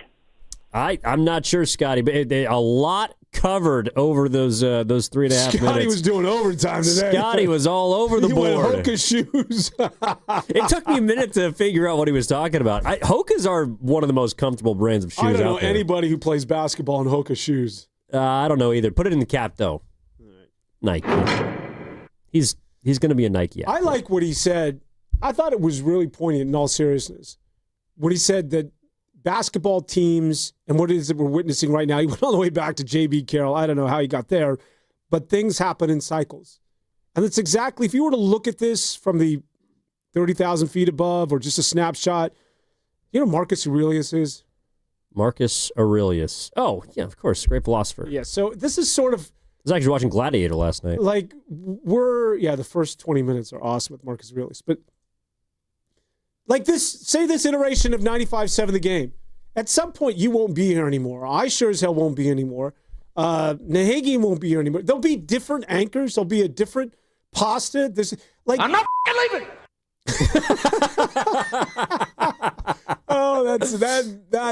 I should just stop right now. That was great. But I was saying that I used that Wolf of Wall Street for Jimmy Garoppolo when he was on that side field. Yeah. Oh, God. I don't know what the hell I was saying. It's just like everything happens in cycles. So this iteration of the Warriors, the dynasty, it's slowly ending. Steve Kerr is going to leave soon. Steph and Butler, and this whole thing is going to come to an end. And it's going to happen a lot sooner rather than later. And you can see the finish line. And then there's going to be a new cycle. What that is, I don't know. Who the next coach is going to be philosophically, what is he going to be like? What are the players going to be like? I don't know. But what I do know, it's on the horizon, Ev. It's coming. And so we are sort of in a cycle right now that's sort of winding down. It's been an amazing run. It's been a hell of a ride. But all things come to an end. And that's sort of where we're at. We're sort of in the twilight of all of this. Well, that's kind of how it works, right? I mean, you look at some of the recent teams that have stacked championships that have been successful for a long period of time. I'm looking right now at the Lakers franchise. They won back-to-back championships in 2009, 2010. Then the next 2 years, they were in the second round. And then in 2013, they lost in the first round. And then they didn't make the playoffs. It's like that's kind of how things move just slowly, right? And I think that's kind of where the Warriors are at. They've been able to extend it for a long period of time, but you can't escape inevitability. And even the Spurs, they won their last championship in 2014. Then they get to the playoffs the next 3 seasons. They make the conference finals in 2017, which is when they lost to Golden State. Zaza slid under Kawhi. And then the next couple of years, first round and out, and then they haven't made the playoffs the last several seasons. That's kind of how that's how dynasties sort of deteriorate over time. But in regards to this team, the thing that bothers me the most, I think about this particular group, looking at it a little more micro, is actually something that D said a couple calls ago. And we know that they're old. We know that they're small. But there's this myth from what I've been watching the first 23 games that they're a smart team. They ain't that smart. Like, they're supposed to use their experience and guile as their advantage. But how can you say that you're playing as a smart basketball team when you turn the ball over more than all but 2 teams in the league? They have the 3rd worst turnover percentage in basketball. So you're not faster than anybody. You're not bigger than anybody. You're not longer than anybody. The one thing you have to do is cherish the ball so that you're not getting outpossessed, that you're not getting run up and down the floor. I mean, against Philly, for example, OKC 2, why does it feel like every time the Warriors turn over the ball, it's just 2 points on the other end? Like, how many times have they turned over somebody and it feels like it's a dunk the other way? And they get their turnovers and then they'll set up their sets, but it's like, OKC, give me the ball, 2 points the other way. And it happens night after night after night. And so the one thing you can't do is turn over the basketball. I'm not even saying it at all, just at the rate that they're doing it. You have to use the one thing that you're supposed to be good at to your advantage, and that should be your savviness. And I just ain't seeing it. Well, you could justify it back in the day because they always were a team that would turn the ball over, but they were always one of the best offensive teams, right? So it just is like, hey, listen, man, that's just sort of like, that's just sort of the way we play. They play fast. They play fast. But this team doesn't play fast. Well, they're one of the worst teams offensively, so you can't justify it anymore, right? So the idea that you're turning the ball over and you're in the bottom half offensively, that's a bad combination. Like, the justification used to make sense a couple of years ago, but not anymore. It was sort of the price you would pay for playing at that quick pace. I still think it's hard not to think of them as a smart basketball team when you have Steph, Draymond, and Jimmy Butler, right? I mean, and Steve Kerr. I get it. Maybe the turnovers are not necessarily something that falls under the heading of smart. Maybe you're just no longer as athletic or as good physically. I still think that they're smarter than most in terms of basketball IQ. I could be wrong, but the turnovers are certainly something that makes no sense when you're turning the ball over at a high amount and you're not good offensively. Well, then what are you? Well, that's the area that I just kind of look at in regards to how much awareness you have is how well do you protect the ball? They don't do it, and some of that is because they're overwhelmed by size and athleticism. But it's just. And that's honestly what I feel like a lot of the young guys are trying to focus on maybe a little too much. You just see them thinking out there. Like they get the ball. The Warriors, they used to play 0.5 basketball. And by 0.5, I mean you make a split decision in 0.5 seconds. You either shoot, dribble, pass. And they play, some nights it feels like 5-second basketball with some of these guys, the way they hold the ball, look around, kind of dribble a couple times, and then they pass it to somebody else because they don't know where to go with the ball. And those, like when the Warriors are at their best, even right now, the ball is moving and it's almost got an energy to it, and they don't have that right now. And I think that's why they're up and down. I think that's why they're a game below 500, and they need to find that. I don't know if Melton's the guy to kind of help them. I don't know if Curry and Butler obviously make a big difference, but I just think it's strange that the guys at the bottom of the bench seem to have more of an ability to do that. Like, they're the ones who look the most connected. And I don't know if it's because their situations are basically we got to play hard or we're going to be off the team. I don't know. They just the effort from those guys is much higher from the dudes who have the majority of the talent. And I think overall the Warriors don't have as much as other teams, certainly when their top dogs are out. But you would love to see them over this weekend, Dan. Can they steal one of these two games? Like, Cleveland's a solid team. Chicago is not that good. They score a lot. Cleveland is I just don't see it. I mean, the effort has been amazing on the part of Pat Spencer and Guy Santos and these guys that have sort of leapfrogged the second unit, if you will. And it's fun to see. And I'll throw Will Richard in there as well. But it's tough against Cleveland. I mean, you're going to be a huge underdog. Chicago is the one team that maybe you can feel good about when you come home to take on Minnesota.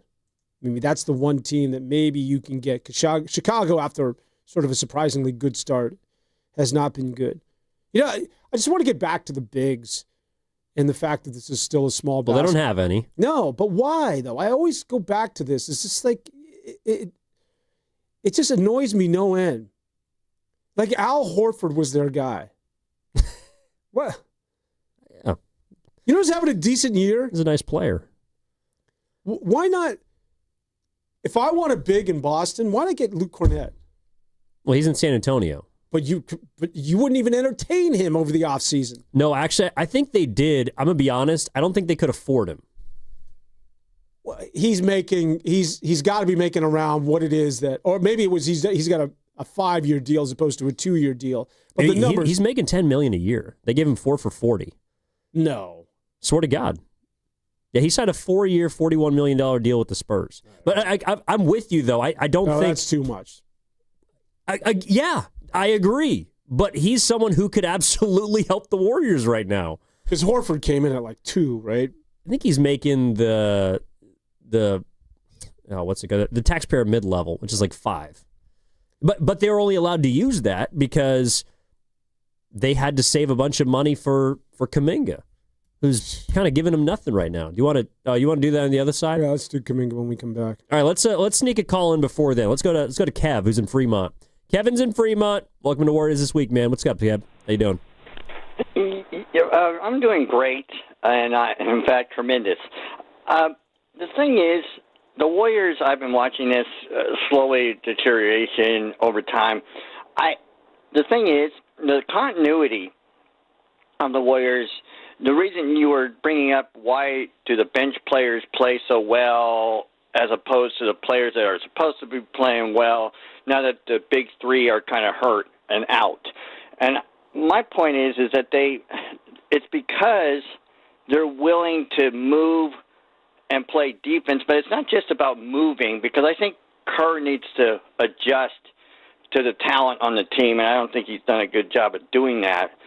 But the reason why these other players are doing better than let's say Brandon Brzezinski is Brandon Brzezinski wants to totally do his own thing, okay?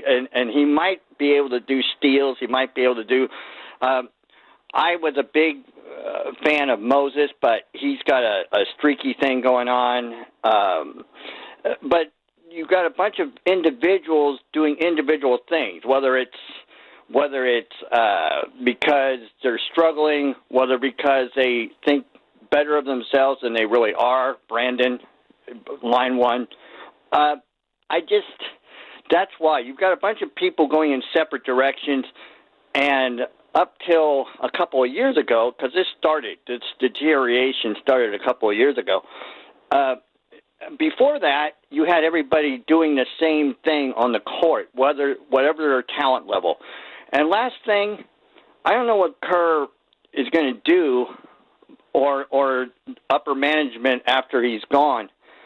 But sometime this year, and definitely by next year, they've got to get people that are we running a 6'5" and under league? We need to get size that actually can play basketball and actually know how to play basketball. I don't want any more Kuminga. I don't want any more projects. Get people in here with size who know how to play the game. Thanks, Kev. I sure hope so. Can we get Cam Boozer? Just saw that. Yeah, there's Duke's going on right now with Michigan State. Can we get that guy? Yeah. That guy's a beast. He is. All right. It's Carlos's kid, right? One of them. Yeah, there can't be more than one Boozer. Yeah. There's actually twins. But he's the better one. Yeah, Cameron Boozer's the better one. Well, we got to figure out how the Warriors can get a win sometime this weekend. We'll continue to talk more on the other side. Oh, you wanted to get into JK. We can talk about that on the other side, too. 888-957-9570 is the number. Warriors This Week. Back after this with Evan Giddings and Dan DeVone. Comcast Business is celebrating the holidays by giving your business the $1,000 holiday bonus when you switch to a gig speed internet package. Just imagine the thousands of possibilities of a $1,000 prepaid card. Like possibility number 12, a new laptop for the office holiday hero. Or possibility number 108, smart speakers to deck those hallways. Or possibility number 192, new equipment for the new year. Or possibility number 555, Bluetooth holiday lights for office decor. Switch to Comcast Business, designed for 100% reliability with business internet and wireless connect, plus advanced cybersecurity, and now get the $1,000 holiday bonus.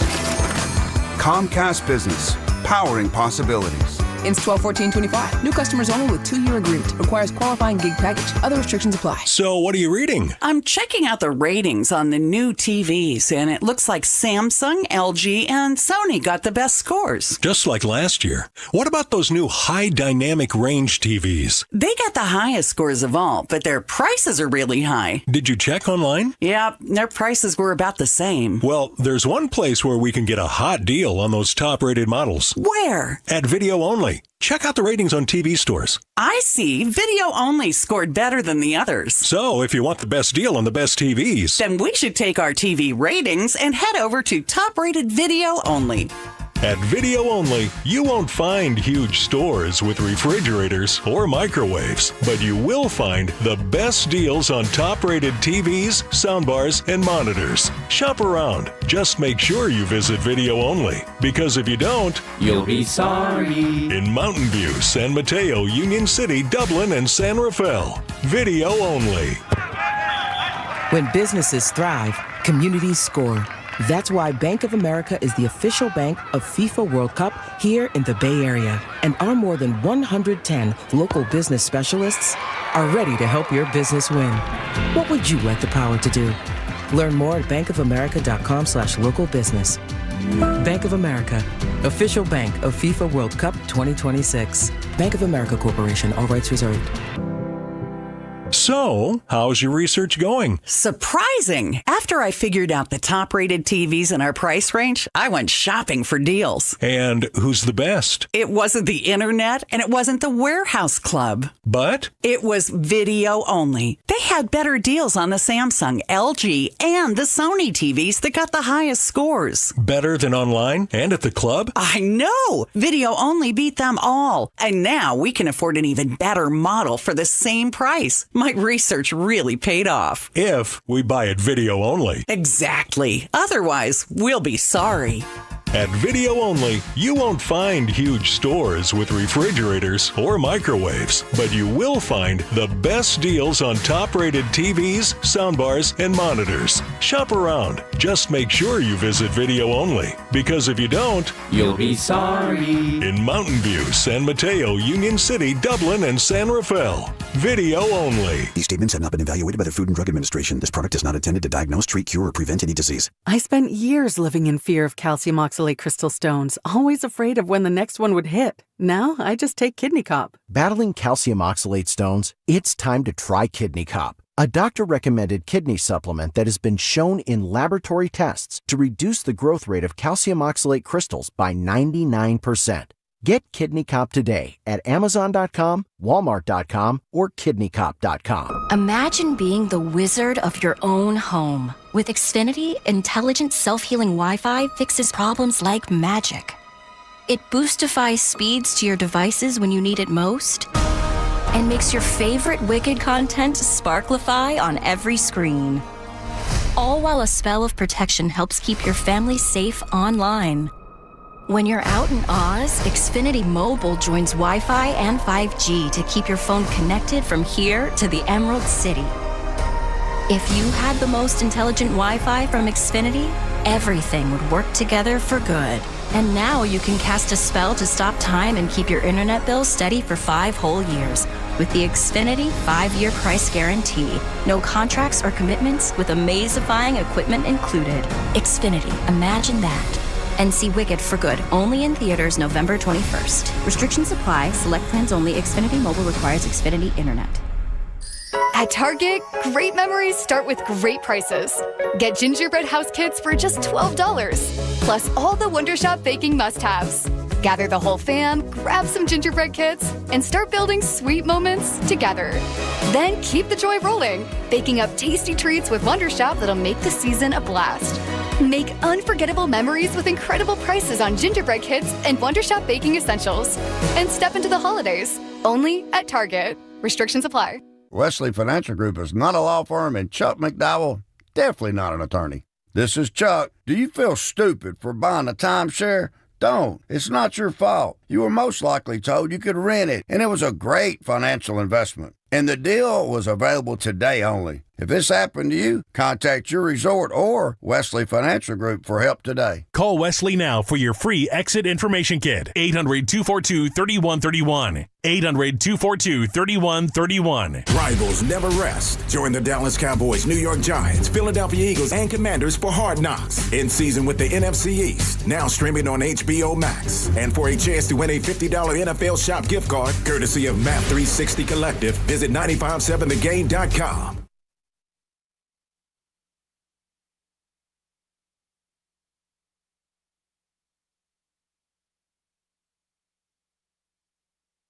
Now back to Warriors This Week on 95.7 The Game. Yay! Oh, it's almost the season. 'Tis upon us. What's your favorite Christmas carol? I love the holidays.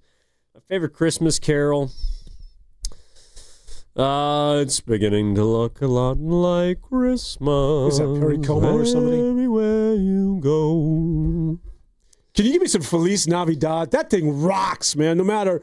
Something, but it always comes back to La Rocca. I swear to God. No, it doesn't have anything to do with La Rocca. Because Feliz Navidad is the jam when it comes to. It's got a good beat. You can listen to that any time of the year, and you're like, I'm down with this. What was Paul McCartney's Christmas? Wonderful Christmas Time. Wonderful Christmas Time by Paul McCartney. Pardon me. We were listening to that last night. That's a really good song. Jose Feliciano. Mariah Carey. Shout out. Jose Feliciano. Is this? Oh no! 'Tis the season. This is light, man. Come on, dude. Doesn't it remind you you're just around the fireplace? It's cold outside. Maybe you got a little peppermint schnapps in your cup. No, man. This is just way too slow. This is just Feliz Navidad, right? See, this is not a Feliz Navidad. Okay, I do it. Oh, this is Mariah Carey. This is a good jam. Mistletoe. Yeah, come on, man. The one? We're 20 days early, but that's fine. Who the hell cares? Okay. You don't like Bing Crosby? Is this Bing? No. I love Bing Crosby. Yeah, a little White Christmas. You know he went to Gonzaga for a year? Oh, I hate him now. I'm out. He went to Gonzaga for a year and got kicked out. Really? Yeah. Good for him. Bing used to have a few. I'm not joking, man. Well, so you went through all of that, all those cream puffs. And How'd you find all those so fast? Well, he's working back there. No Feliz Navidad. He doesn't go Jose Feliciano, man. Well, not all like of the it's ethnicity, like the Latin beat. Come on, man. What are the Hawaiian Christmas songs? Mele Kilikimaka means that I love you. Is that the Christmas song or just a Hawaii song that I don't know? You could have fooled me. No, there is a Mele Kilikimaka that means I love you. Mele Kilikimaka. Was that our guy? Who's the guy? There is.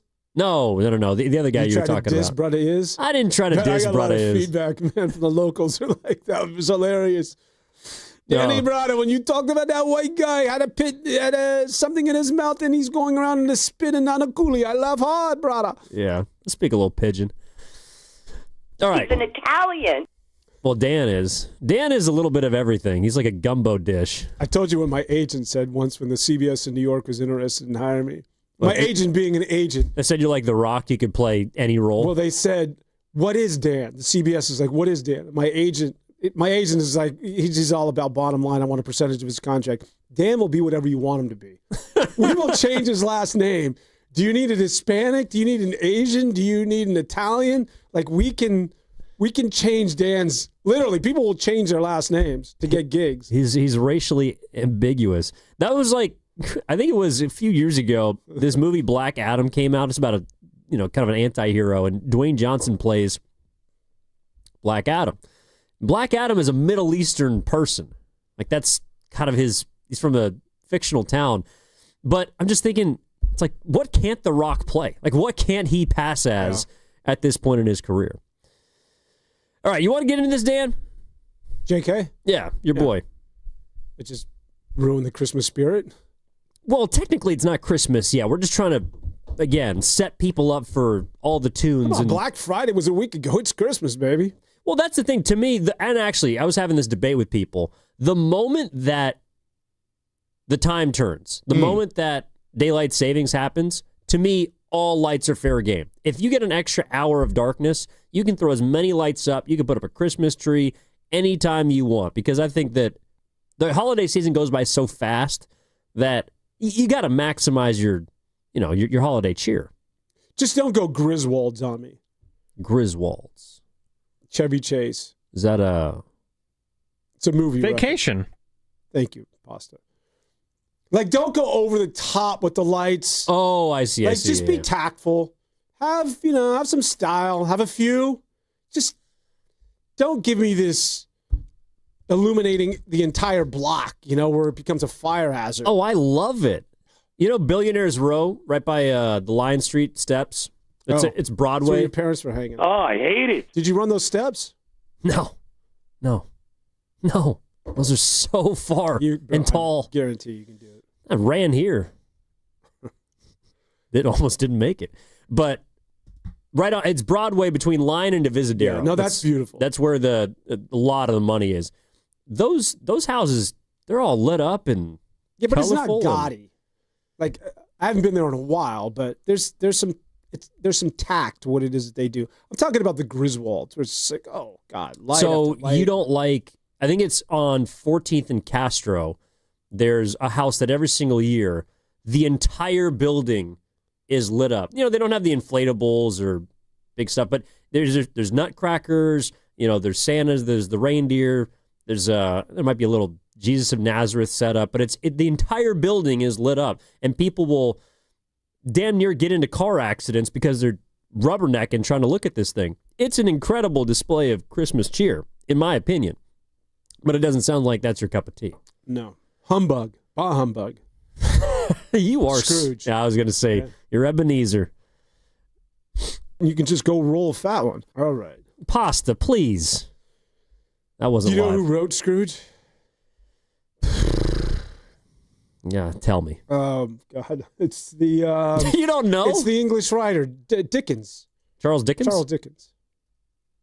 That's actually one of my favorite. Charles Dickens short novels, amazing, man. For someone like you that reads, I had to read those in college.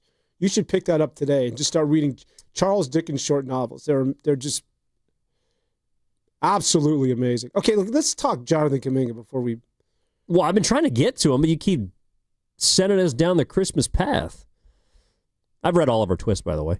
But, okay, so, seriously, where are we at? To me, it's as much about him as it is about the three guys that are supposed to be dudes for them at this point. And I think it's about him. Well, but what more is there to say? Well, why are you clumping him in with Pajemski and Moody? Yeah, I am. No, he's one of one. He's the guy who got the money. He's the guy that, this entire offseason, the focus has been Jonathan Kuminga. Yeah, but to me, this should have been expected. The moment you went into a long, unnecessarily drawn-out contract negotiation, to me, I thought that was going to have an impact on the year, and clearly it has. Well, it could have had a positive impact. As it turns out, he's just reverting to the same old guy. I think that there was a moment of hope, especially after the first 10 days of the season, that he had turned a corner, especially after signing the new contract, after listening to what it is that his agent had to say. Yeah, and then the moment he went to the bench, he started to pout. Where he got hurt. Yeah, he has knee tendonitis, but I'm saying, when he has played since then, since his first 5 games, he just has not been, to me, he hasn't looked engaged. His first, 6 games of the season, he averaged 17.5 points per game, 7.5 rebounds, on 55% shooting, and 45% from three-point range. Since then, he is averaging 10 points a game. He is averaging 5.5 rebounds on 40% shooting from the floor and 26% shooting from three. Also 61 at the line. I don't know what to do with that. And some of those games, by the way, he has started, but he's just completely, I don't know if it's reverted. I don't know if the contract is beginning to get into his head, but it was the moment that he sort of sensed that things weren't going his way, it's like Jekyll and Hyde. So the question now becomes, what do you do with him? You trade him. Well, you trade him, but how do you trade him if there's no value? You have to play him, do you not? You can't trade him in this current state, like this is the rock and hard spot for Steve Kerr. Because if you're going to get any value, he's got to get run. You got to show that there's an upside to this guy. Unless you want peanuts on the dollar. Well, if you don't think that he's helping you, why would you showcase him? He's playing 20 minutes a game. Well, this is what I mean. Is that he's got to play better than this in order for you to get any value. I mean, so it's this catch-22. I get it. You're going to trade him, but what is it that you're expecting back? Is he this year's Andrew Wiggins? Can you turn him into a Jimmy Butler? Is there another Jimmy Butler out there? Like, what is it this year? Like, you got one ace to play up your sleeve, and it happens to be Jonathan Kuminga. And thankfully, last year, Wiggins you were able to turn that into something. Well, I think you're right that he is this year's Andrew Wiggins, but I'm going to go back to when Andrew Wiggins was in Minnesota. Andrew Wiggins was seen as a net negative there. They had to attach a first-round pick that ironically became Jonathan Kuminga to get off of his contract. Now, Kuminga doesn't have an albatross deal the way that Wiggins did. My point is, the Warriors, to trade him, and this might be the reason that they don't, because they might be seen as taking not commensurate value back, but at this point, with the way that he's played, they might have to attach a pick to get off of him. And I don't see the Warriors doing that, but it's like if they want to get something good, it's him and more. It's not like the package is by the way, none of these three guys, if they decide to deal them, which I think are all on the table, none of these three guys are the center of the package. The only thing the Warriors have of value right now, to me, is their draft picks. That's what I want if I'm another team. That's a sad statement if Jonathan Kuminga is not the center of a package. He's supposed to be that guy, right? By process of elimination, he is. He was the guy in all of these past deals that was the center of attention. And that's part of it, too. It's like, he knows that they want to trade him. They tried to trade him all summer. Yeah. He was on his way out. I think there's a team out there. You know, there's always somebody, right? There's always somebody that's like, I just need to put him under my wing. Sacramento. There's just somebody out there that's going to say, Jonathan Kuminga is 23 years of age, and he'll flourish here. He's just too good. It's somebody that's played against the Warriors where Jonathan Kuminga went off, and are like, yeah, I've been coveting that guy for a while. He had a huge game against us. There's somebody out there. Well, it's interesting because the team that... But they'll lowball the Warriors because they can. Well, of course. The team that... Well, there's two teams that were interested in the summer that had offers on the table, and that was Sacramento. Would you take Monk right now, knowing what you know? I mean, maybe, but I don't really know how he helps you either. I mean, you have so many small people, so many small guards. I might take Keon Ellis because at least he defends, but I don't know if the Kings would like to give him up. Phoenix, though. Do you think Phoenix still wants Jonathan Kuminga? No. I mean, Phoenix is good. Well, they're not great, but they ain't bad. I mean, they've found something. You know what they found? Better than the Warriors. You know what they found, seriously? A point guard? Dillon Brooks. Say what you will about Dillon Brooks. He's come in there and just changed the entire attitude of that team. And that's sort of the infectious nature of what it is that because as a teammate, he's one of those guys that while everybody vilifies this guy, everybody else hates him if you play against him. To a man, his teammates love this guy everywhere he goes. From Memphis to every place. From Houston and now in Phoenix. And go look at it statistically. Steals are up with Phoenix. Phoenix is one of those teams that now suddenly is playing like that of Dillon Brooks. And as a result, man, did you see him? He had a huge game against the Lakers and just went after LeBron James, which I loved every moment of. No, I mean, he's averaging 22 a night, and he's helping him because he doesn't care who you are on the other side. Now, it's also one of the reasons he's gotten in trouble is because he doesn't bow down to anybody, and as a result, he probably thinks that he's better than he is. But yeah, that's a guy that's absolutely helped Phoenix. That trade has been mutually beneficial because Jalen Green hasn't even played. And I don't know if they're better with him, but that team shoots and makes a lot of threes. They defend, and what if they take games personally? What if they have a front court of Alperen Şengün? Oh, Houston, you mean? Yeah, Alperen Şengün, Adams, Kevin Durant, and Giannis. How would they do that? Who would they have to give up? You give up Jabari Smith. You give up Amen Thompson. You give up some picks. Oh, I ain't doing that. Oh, well. But then you got your boy Shepard, who now gets to step to the forefront. My guy, Reed Shepard. Yeah, that would be pretty scary. The team we can't let him get to is San Antonio. In fact, I don't know why the Spurs. Well, I do know why the Spurs wouldn't want to do that. But without Wemby, are 7-2. Yeah, because they still have a bunch of really good players. I mean, shoot, I like Dylan Harper. He's real. Dylan Harper's good. He didn't even start, or maybe he has been recently. I haven't watched a ton of their games, but Stephon Castle is really good. And De'Aaron Fox, I don't think is. He's playing well. I don't think he's an elite player, but he's a guy that, again, he's there every night and he gets you 20 to 25. I mean, you can just pencil him in. That's to bring it back to Golden State. That's one of the things that I struggle with is. So every single Warriors Live, we have this segment. It's called "Your Take It to the Bank Prediction," brought to you by Fremont Bank, full service banking here for you. I've done this show. Yeah, I was trying to give him a plug before he stepped on it. What are we going to predict about this game? I actually feel like putting some Zed on my cracker right now. Dude, by the way, if you're listening, I haven't seen a penny. I haven't seen a penny from Mazzetta. Can I at least get some free peppers? I've never even tried. Well, I take that back. I have. You better be careful. No, I have tried it. It's delicious. There's no doubt about it. Go get Mazzetta at your local. Everything's better. At your local grocery market. What would you predict about the Warriors? I mean, it's so hard to look at a game and say, you know what? I feel confident that that's going to happen. I feel confident they're going to make a huge trade at the deadline.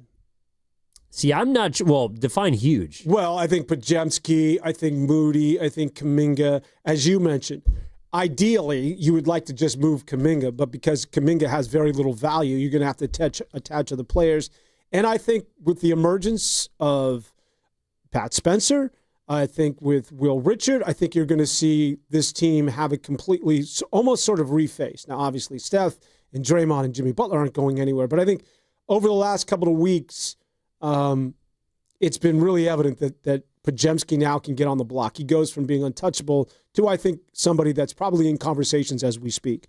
This is from the 530, the Boxer and Grissom Mortgage Attorneys text line. 530? Yeah. I don't know. 530? That's made up. I know my area codes. So is this trade? Well, it could be from outside of the Bay Area, Dan. We're a national show, as you know. Oh, Chico. Oh, okay. Like Reading area, up north, the final frontier. But Aaron Rodgers country. Lauri Markkanen to the Dubs for Jonathan Kuminga, Brandon Podziemski, a first-round pick, and Evan and Dan. I don't know if Age is going for that. I am not going to Utah. You don't like Salt Lake? Bro, I love you Mormons, but that's a freaky place. So you know how they you don't have to assimilate that way. This is if you go to Salt Lake. I had to cover some Jazz games. So if you go to Salt Lake, how they in terms of directions in the city. So there's the temple, there's the Mormon temple, right? Mm-hmm. And that's the centerpiece, and everything around it is essentially like, oh, you want to be left of the temple. You want to be south of the temple. You want to be east of the temple. Like everything is centered around the temple. And not only that, back in the day, you would not survive in Salt Lake. You want to know why? You had to be sponsored to go to a bar. What are you talking about? I don't know. You're texting, so you have no idea you had to be sponsored to go drink at a bar. I'm just telling you. And there's nothing but little kids running around. It's all those people. I don't think Mormons sleep. They just have like litters of 9 kids. Well, but there's great skiing. Yeah, I don't do There's that, great outdoor. man. You don't ski? You don't get up in the mountains? From Hawaii. If the snow's You're a that city way, guy. I go in the other direction. I'm You're not a city putting guy, on aren't layers and layers of clothes to go have a yard sale. You know what a yard sale is? Yeah, I know what a yard sale is. That's the first thing someone said to me when they saw me ski. Bro, you're a natural yard sale. Oh, well, I don't know about that kind of yard sale. A yard sale. It's like I didn't know how to ski, so I go down the hill, And my buddy's like, you're a yard sale. I'm like, what is that? Well, like your poles are over there, your boots over here, you got a hat over here, you got your other ski over here. And it was true. I had to go up the mountain and pick up all my crap. Well, come on, it's not that hard. Well, you got to start with people you trust. You know, they got to roll down the slopes with you, kind of zig and zag. You got your J turn, and then you're making, what do they call it? Your pizza. Where you have your skis pointed inwards, so you can kind of slow yourself down. Yeah, it's you take a lesson or two. You're an athlete. What do you mean you can't ski? Actually, I got into it for a little bit. I've got buddies who do black diamonds and all that stuff. Yeah, that's tough. Yeah.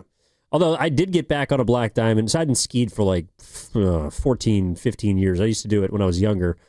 And the first time I got back on a black diamond, I was scared bleepless. Yeah. But ended up getting to the bottom. Just took it slowly. 8 bleep. Someone came down and helped me. She was very nice. And then I made it down the rest of the slope. And I was fine. She, of course. Well, what? As opposed to a he? So when you get into, when you're on the ski lift, Mm-hmm. are you having that little bag of like... What? Of whatever. Like, a little pick-me-up? Oh, well, if I need to stop at the bottom of the slope, I'll pick up a beverage. I usually just have a beer. I don't bring it to the top with me. I mean, some people bring shooters. Yeah, people have those, what are they called? Bota bags? Whatever those bags are called. Those things. Bags of wine? Well, no, they're bags. They're like bags that you can strap around your neck that sort of in those sort of weather conditions will keep things warm or cold. And you just occasionally, they pass it around when you're on the lift or you're going to your, whatever the next ski destination, you're drinking while you're on the lift. No, but I do enjoy the conversation. I won't drink like right before I head down the slope, but usually at the bottom we'll take a break. Legs start burning a little bit.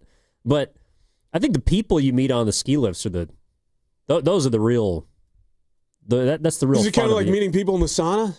Dolphin Club? So gravitational Probably. pull. I haven't been in a sauna in a while, but... Like gravitational pull, and I want to get into the Warriors. Like, I don't understand it. Like, somebody needs to explain to me. I know that the moon right now... So right now, if you go swimming in the bay, it's really kind of wild. You have these king tides this time of the year because the moon is the closest it is all year long. Yeah, so they're big, right? The tides, yes. And it's a very low tide. You literally can walk out, which typically I'd be swimming for about 10 minutes. You could walk out like 500 yards right now from the beach into the San Francisco Bay because you have these low tides. Just this gravitational pull. Like, how does the moon do that with Earth and the water and the oceans? It's one of those things that fascinates me. I don't know, but I remember in Evan Almighty when he pulls the moon close and it causes like a bunch of just world disasters. It's always weird seeing Jim Carrey in serious movies. He's a great actor. Yeah, he is. He's nuts. Well, he's distinguished. Yeah. Yeah. Let's do some Warriors talk before we're distinguishedly unemployed on the streets. Okay. Before you guys go to Utah. Oh, I'm down. We also got to get into this on the other side. All right, someone wants our thoughts on... This was on the Dubs Talk podcast. I think that's Monty Poole and our guy Bonte were saying the Warriors should trade the picks with the way they've drafted since Jerry West left. They haven't drafted an all-star. Jordan Poole is the most skilled player they've drafted since Jerry West left the organization as a member of the front office. Kind of interesting. We can't talk about that on the other side at 888-957-9570. Also taking your calls on what's going on tonight. The Warriors take on the Cavs at 4:30. They got Who's the Bulls Bonte? tomorrow. Bonte Hill? Who is Bonte Hill? Dude's everywhere. We'll be back on Warriors this week. Evan Giddings and Dan Devone. Who's Dan Devone? Hey, it's Willard and Dibs. Willard here in spirit, Dibs here in voice, and we want you to enjoy these amazing deals for Safeway members. And as always, save up to 20% weekly on hundreds of exclusive offers with the For You on the Safeway app. Signature Select chicken, boneless, skinless breast, thighs, and or wings, just $3.99 per pound. Hass avocados or mangoes, just 99 cents each. What a bargain. Oral Wheat variety bread, 24-ounce selected varieties, buy one, get one free of equal or lesser value.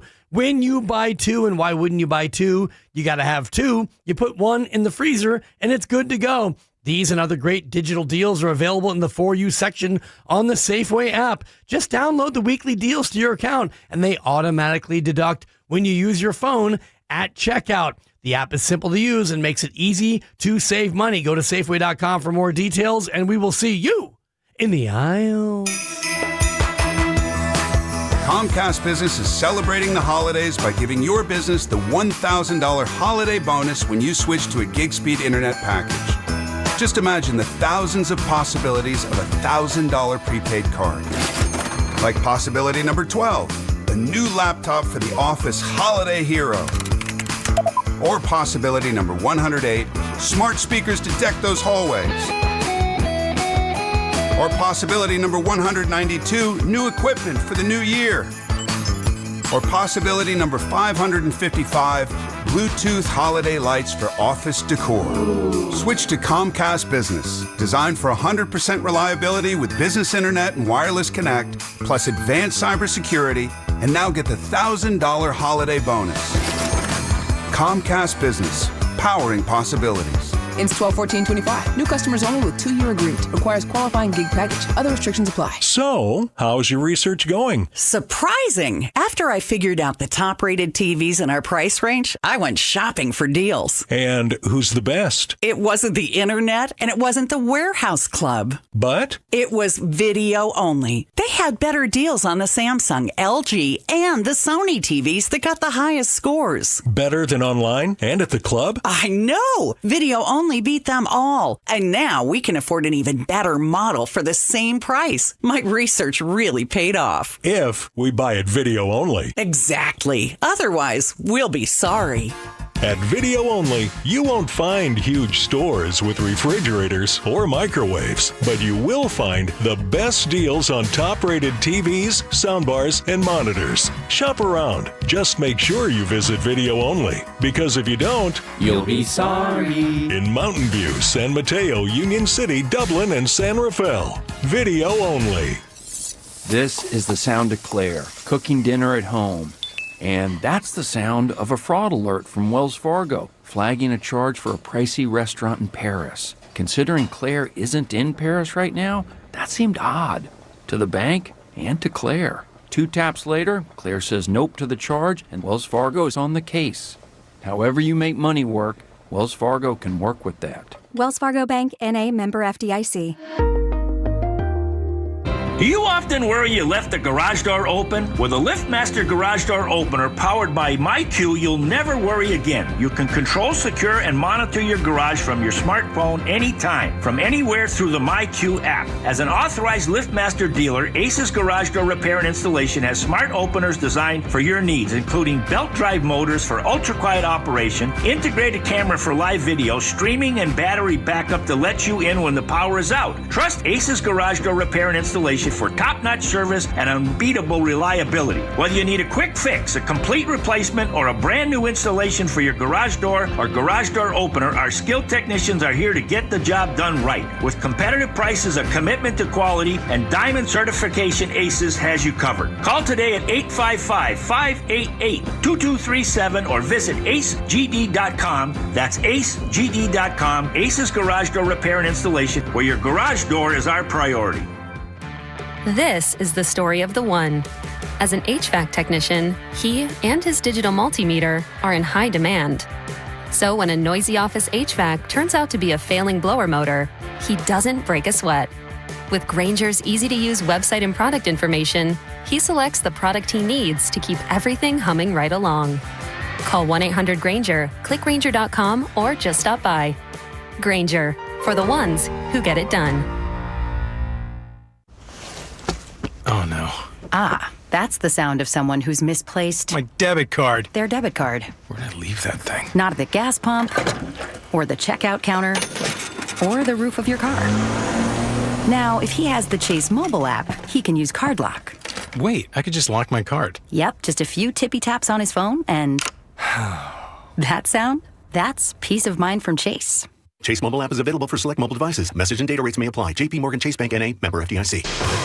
Red and Gold Game Day starts at Laughing Monk Brewing. Park for free. Enjoy amazing food, ice-cold beer, and every game on TV. Catch 95.7 The Game's pregame show. Then hop on the free shuttle straight to the stadium. Sign up now at 957thegame.com.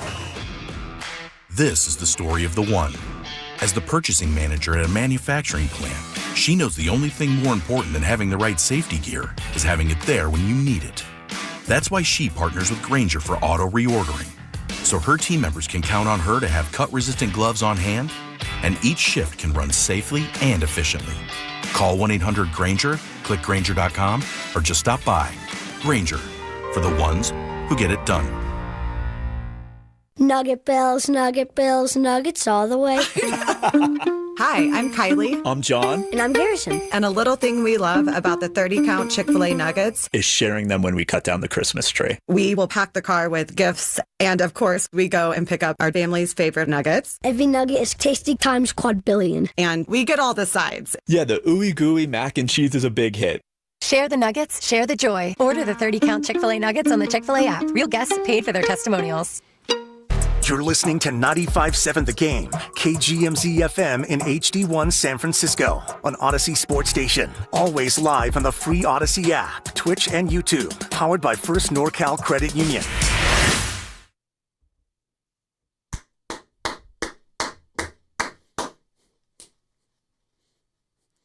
Come on, everybody now. How can you not get into this? Let's go. Feliz Navidad. Feliz Navidad. Hello, Possum. Adriana, we love you. Ha ha ha ha. Now back to Warriors This Week on 95.7 The Game. Not going to people hear it. Lyrics? Well, we can't. There's some FCC stuff going on here, Dan. We can't just just rip them off. By the way, you look like you're ready for Christmas time. What's with the pea coat? It's cold out, man. Not really. Well, you for a look very city New boy. York. Yeah, you do look like you're headed to New York. Oh, man. Oh, really? We can't hear lyrics. Huh? Is that one of those? I didn't know. I don't know. I like the bed, too. No doubt about it. Didn't want to butcher it. Like I butchered the reference right before the break. It was Bruce Almighty, not Evan Almighty. Bruce Almighty is with Jim Carrey. Evan Almighty is with Steve Carell. With you. Yeah, no. Not everything's about you, Evan. Right? Narcissist. I actually, well, that was the worst. Are you going to leave Mitch on hold through New Year's? I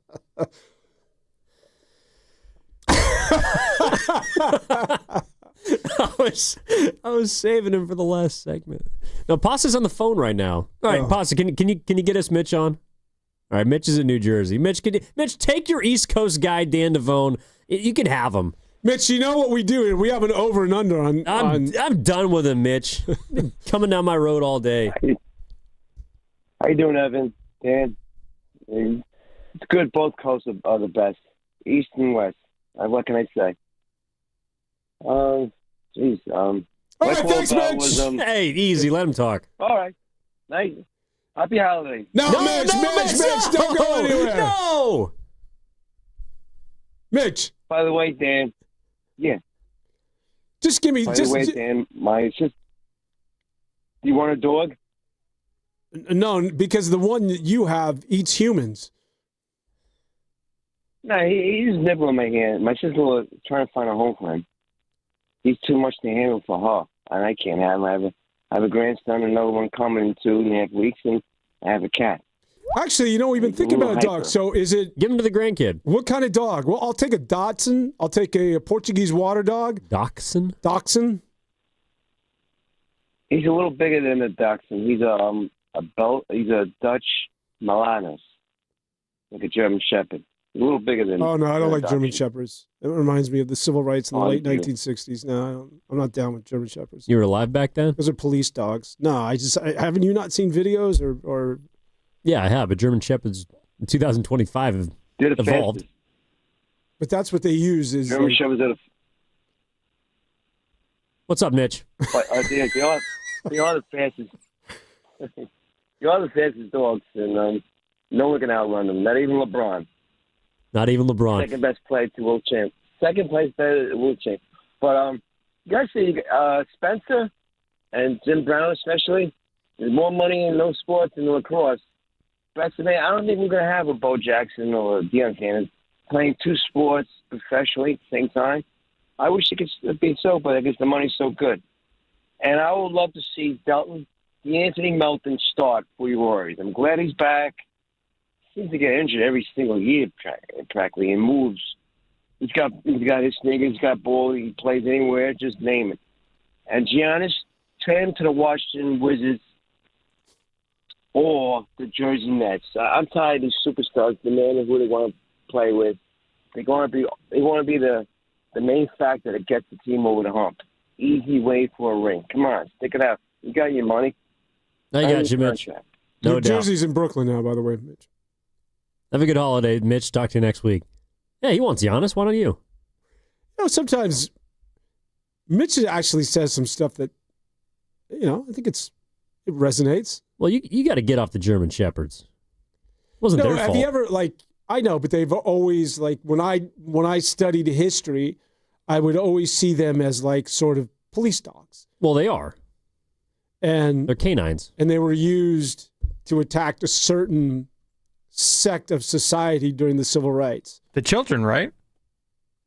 Jesus, Pasta. Sorry, I hate to take us down that road. What's wrong? It's a history No, I was just watching something about this. They've attacked a lot of people. But to me, that is stripping blame of the people who are really at fault, which is the humans, not the dogs. You can't put it on the dog. No, I get The dog does what the dog is told to do. Sort of like Rottweilers. I'm not down with a Rottweiler. Because Rottweilers are cute, man. My buddy back in the day, one of my best friends from high school, he had this big Rottweiler named Prince. He was a massive Rottweiler. If you stood up, he was like eye to eye with you. Big boy. Never bit anybody. Yeah, no, they can be some of the most friendly dogs. That's why like pit bulls get a really bad rap. Pit bulls are I don't know if you can't have them in certain places, but like pit bull puppies, if you can get them young, make them they're just very territorial, but they're incredibly loyal. No, I've heard the same. It's the other side, the dog fighting, or that maybe I'm just brainwashed. Like they scare the hell out of me. Someone's saying on the 510, from the 510, we know that area code, Belgian Malinois or Malinois are intense dogs. Love them, but not for beginners. Kind of like Black Diamonds and Dan Devone. Can't go down the slopes. Actually, the best dog of all time, it's called a wire-haired Dachshund. They are the coolest looking things. They're really popular in Italy and in Europe. Are those They're just these funky looking things. They look like little old men. Oh, the ones with the beards? Yeah. Yeah, those are nice. I like the racing dogs too. Racing dogs, the poinsettias? Greyhounds. And Salukis. The Salukis. Those are the ones that can fly. Have you ever been to the dog track? Yeah. Oh, yeah. Have you really? No, seriously. Well, not out here. Yeah. No, not out here. I used to go to them in Tucson. Southern California, weird. they have a they few. chase like a mechanical rabbit. Mm-hmm. Here comes the rabbit, rabbit. And then they just go like hell. And then because then the rabbit then goes into this little cage and they're all like barking at the cage. They don't even care who won or lost. It's just, where's the damn rabbit? I mean, it's like a lot of people we're chasing the proverbial carrot or the proverbial rabbit. Do you guys watch the Puppy Bowl? Oh, God, they don't still have that, do they? Yeah, they do. You know who used to be the announcer? Carl Ravitch. Oh, John, what's his face? Sterling. What do you think he's doing? I miss him. I'm going to be honest. He's up for the Hall of Fame this year. I'm surprised he's not already in. They hate him in New York. Why? Why do they hate him? The guy's announced what did I do wrong? Some of the greatest moments in that franchise's history. An A-bomb for A-Rod? You kidding me? God. Mark Teixeira sends a text message into right center field. How about this? By you the can end bank of the, on Chase Headley? By the end of the show, I'm going to come up with John Sterling calls for the two of you. That's going to be my project here for the next 45 minutes. Add to the bone, I thought you were going to get me a song from who's the kid out of the former San Francisco Giant now living in Nashville. Oh, Barry Zito. Well, we got to get him on. No, Pasta said I'm going to get you guys a song next week. From him? Hang tight. Well, there's a laundry list of guests that we would like to get on this show. I don't want any guests. I don't want any sound unless it's, again, somebody like that of an Allen Iverson. The effort was phenomenal. Felt like we really deserved to win. Oh, sorry about that. Why don't you like other voices? You got to hear yours. You've heard yourself on television for 60 years. Going back to the civil rights era when you hated your canines. Like these coaches have never said anything worth repeating. What are you I talking get Sam about? Lubman sort of flashbacks. Listening to I think you've been scarred. Bob Melvin talk for 40 minutes about middle inning relief. I think you've been scarred. Do you want to hear from a new guy? No. I want to hear from line 2. Hey, D'Anthony. Well, we don't. Oh, we do have a guy on line 2. Josh is on the 80. What's up, Josh? How you doing, buddy? What's going on, fellas? Really enjoy listening to you guys on the weekend, man. It's fun to just have you guys banter back and forth about the random topics. Kind of a little different than the weekday, but yeah, a little bit. Yeah, man. I think as I listen to you guys talk, and you guys were talking earlier about the cycles, and the Warriors are in that downturn in the cycle of a dynasty, right? And I've already accepted that. I've accepted that it's going to be fun to watch the game, see if they compete hard, see if they win. But we're not a championship contender. We haven't been the last couple of years, and you got to watch the games and enjoy being a fan of the team and enjoy Steph Curry. But I think what worries me, I think what a lot of the fans might agree with me on, is the not knowing what this management is going to do after Steph Curry leaves. If you look at the tenure over these last 10 years, they haven't really done anything great besides getting KD. And getting KD was because the cap went up and Steph Curry was on a team-friendly deal that he had no business really being on, right? You win in 22 with vets, and then after that you say, I'm going to go with young guys, when you never wanted one with young guys, and the vets don't even want to play with the young guys. The one young guy you did hit on was Jordan Poole, and Draymond ran him out of town. You signed Draymond to a deal when he can't even score more than 10 points a game. You whiffed on almost every pick that you've had in the top. You've had multiple top 10 picks. You whiffed on pretty much every single one. Then you decide to not trade all your picks to go all in to go get a star to help Steph Curry. You want to wait to the last very minute to go get Jimmy Butler, right? Now you refuse to get a big and change the way you play ball. So you look at Steve Kerr, you look at, Dunleavy now in position. They haven't done anything that shows you confidence organizationally from a decision-making standpoint that they can figure this thing out afterwards, right? I'm 31 years old, so my whole 20s, I've got to enjoy the Steph Curry era, right? I was a young kid watching the Warriors lose a lot of games, and then I get to watch Steph Curry in this great dynasty, and I feel like a lot of fans want to just have hope and belief that we can at least have something resembling this and faith moving forward. And I just don't see organizationally the decisions that they're making to give me confidence when Steph leaves. We got 2 more years of watching this guy play and cherishing it all. But when he's gone, you're still going to be a Warriors fan. And you still want to know that the organization has the wherewithal to make great decisions to put your team in a position to be competitive. And they just really haven't shown that over the last 5 years. And it just concerns me as a fan because I'm always going to be a Warriors fan. Yeah. I'm always going to keep watching games. But it becomes hard to watch when you keep putting a losing product on the floor and you just don't know when Steph Curry leaves what this is going to be. So I think that might be the worry a lot of fans have. I don't think a lot of fans believe that we're championship contenders. We just want to know that we're in a position to still compete, and you just don't see that at all from the decision-making that's happened over the last 5 years. So I think that's just something I wanted to share. It's on my heart because it's just like, man, where are we going to be? Are we just going to go back to being a bad team the next 10 years when Steph Curry leaves because you got Dunleavy in here and Joe Lacob and what decisions have they really made, Besides getting KD, what have they really done that shows you, they've made some great decisions and look what they've done. I got you, Josh. No, I think that's all. I think that's all valid, Dan. Yeah. I mean, I think anytime you watch what's on the court right now without Curry and Draymond and, I mean, really just without Steph. Well, it sort of gets to... You think about what they're going to be without him. And is it... Well, let me put this to you. Is it a little bit selfish on the part of Steve Kerr and company where it's like he's obviously attached himself to Steph Curry? Sure. Like, I'm walking off with Steph. I'm leaving when these guys are done. Steph even mentioned this last year. Remember that? That press conference where he's like, we can't leave the cupboard bare, right? Like, we can't just leave this with nothing once we walk off. Like, a lot of us thought he was going to get into ownership. So I started the show talking about this, that we can see the finish line. It's more clear now than it has ever been. And so we have to think about the next iteration or what's on the horizon. And obviously, you can't do that right now because first things first, and it's Steph Curry and Butler and Draymond Green aren't going anywhere, but it is something to think about that once this is over, then what? And is it something that Steve Kerr just saying, well, I don't really care because I'll be gone, and it's for the next guy to worry about? Is that the attitude? Well, it's not that he is. I don't think he's going to be coaching maybe even beyond this season. He's on the last year of his contract. That's something that is kind of hanging over the head of the season as well, which has been put on the back burner just because of everything that's been going on with the team.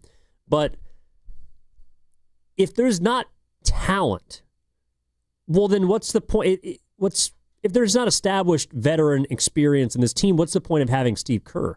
You know, is Steve Kerr a guy that you believe, from what you've seen over these 10 years, is going to take and develop a young group? I don't necessarily think so. I don't think there's been a ton of evidence for me to look at everything they've had, which, to be fair, they haven't had a ton of lottery picks, but the few they've had, they haven't panned out. And some of that is absolutely on the players, but some of that probably also falls on the coach. You know, his job is to win games, and he feels like the best way to do that has always been with the established talent that he's had and veterans. He plays guys that he trusts that have played basketball, and that is not projects, which is what the Warriors, looking at after Curry, are probably going to be trying to draft. You know, they're going to be drafting young, unproven talent, and I do think that the Warriors might look at another head coach somewhere else and say, you're a better fit for the job. But again, I think that's a few years away. But to the caller's point, when they don't have Steph the last few nights, and won't have him obviously tonight and tomorrow, there is a feeling of, oh my gosh, you know, what are we going to be when this dude is gone? That's the question. And how do you stay relevant? I mean, look at the Lakers. They're going to lose LeBron. God, see him return since his sciatic injury. He's just like a shell of himself. He is so slow and old these days. He just seems disengaged. But he set up Hachimura for that game winner the other night. But once he's gone, the Lakers are going to seamlessly transition into Luka, and I don't know where Reeves is going to be. By the way, Reeves, you talk about a contract year. That's the way you want to play basketball, Jonathan Kuminga. He got his contract. That's how you bet on yourself. Exactly. I think he turned down, was it 3 for 80 or 3 for 90? That guy's going to be a $40, $50 million player. But my point is that LeBron can leave tomorrow. They're going to be okay. You certainly don't get that sentiment with the Warriors when it comes to Steph. Like, what the hell is going to happen? And I don't know that any of us have an answer to that. And maybe it's because Steph he's one of one. I get that. But still, there is nothing in place where you can say, okay, this is something that I can gravitate to in the years ahead. Well, that's why I do think they have to be careful about giving up future draft picks. You know, I think that they can package one or two. Giving up the entire cupboard for a player not named Giannis, to me, would be foolish, because they haven't drafted very well. There's no doubt about that. But we also don't know what Mike Dunleavy Jr. would do with a top 5 pick. You know, his highest pick was Podziemski. Yeah, that's getting back to Bonte Hill in the podcast that the other guy's referring to, that when you want to make comparisons between Jerry West and Dunleavy, well, it's draft order and draft status. Like, you're not picking nearly as high. Like, they screwed up on Jonathan Kuminga and Moses Moody. But aside from that, that's the way you have to look at this, is when you're talking about drafting in the top 10 or top 15, you know, who are the guys that they missed on? But you missed me with the fact that they haven't had an all-star. Well, when you're drafting 56 every year, what do you want? No, I mean, you've had 3 cracks, I think, to really draft an all-star, and you've whiffed on all 3 of them. That was Wiseman, Kuminga, and Moody. And I would throw Moody in there because that's Myers, not Dunleavy. No, I agree. But I'm saying that this franchise in general has had 3 chances to draft a player that you could envision one day being an all-star. And, you know, I guess some people would argue you never know when Kuminga eventually is in a different locale. Maybe he unlocks whatever potential's there. I don't necessarily see it, but you never know. They've whiffed. I mean, it's just a fact. And anytime you have multiple lottery picks and you don't hit on them, then you're going to be reliant on what talent you do have, which is now 37, 36, and 35 years old. That's why they're one of the oldest teams in basketball. That's why some guys are in or out. And that's why on a lot of nights I feel like they look kind of overwhelmed. So let me ask you this, when we'll get to the calls really quick, but when we talk about the future, are you okay with Steve Kerr, with this trade deadline now just about a month and a half away, are you okay with about a month away, with the Golden State Warriors going for the Lauri Markkanens, giving up draft picks, or going for... I don't think they would. A player that they can that's going to assimilate and can step in and play right now so that this team can be relevant in 2025? Or do they now have to be conscious that, now that you've been able to evaluate your team and you realize that Jonathan Kuminga ain't that guy, Moses Moody and Podziemski are sort of, they're okay, but they're nothing special. That there is no championship. I hate to say it, but the king is naked. There is no more championships with this iteration of the Golden State Warriors. Do we still compromise the future and give up draft picks? At what point do they shift and say, you know what? We're building for the future.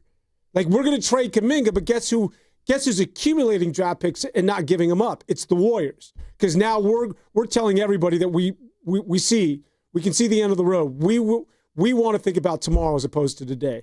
It sounds like a cop-out, but I think they're going to try and do both. To me, the trade last year for Butler served both masters. It helped you in the present, but it also didn't really cost you much in the future. It cost you your first-round pick, but that wasn't a ton to give up based on what you got. I just don't know if there's a Butler trade out there. And there's nobody that's going to make that deal.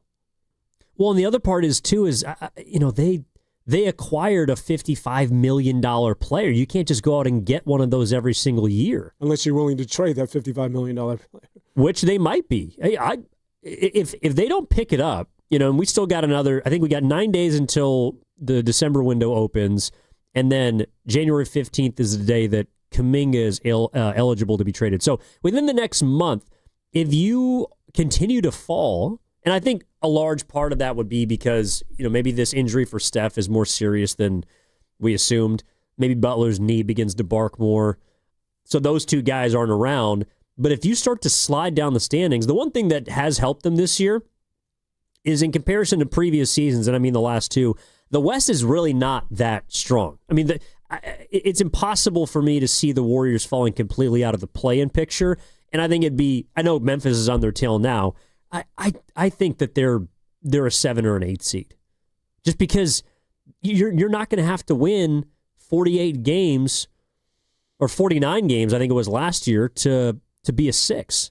I think that might be a 47, 46 win team. So the Warriors, while they won't be very good, and I don't think we're going to look at them throughout the year as a team that's going to have legit championship aspirations unless they swing a big trade, they're going to be in the mix. Just not the mix that everyone wants. I don't know. Like, would you trade draft picks right now? I know you got to get out of here, but would I trade draft picks? No, I want to accumulate draft picks. This is not.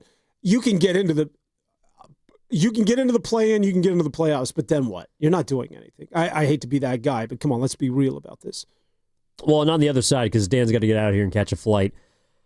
On the other side, I'll continue to tell you why I feel like we do need to focus on now, but with also an eye for the future, because last year told us sort of, I don't know if it's that this thing is coming to an end, but I can see why they're 11-12. I'll tell you why on the other side. How about that? 888-957-9570 is the number.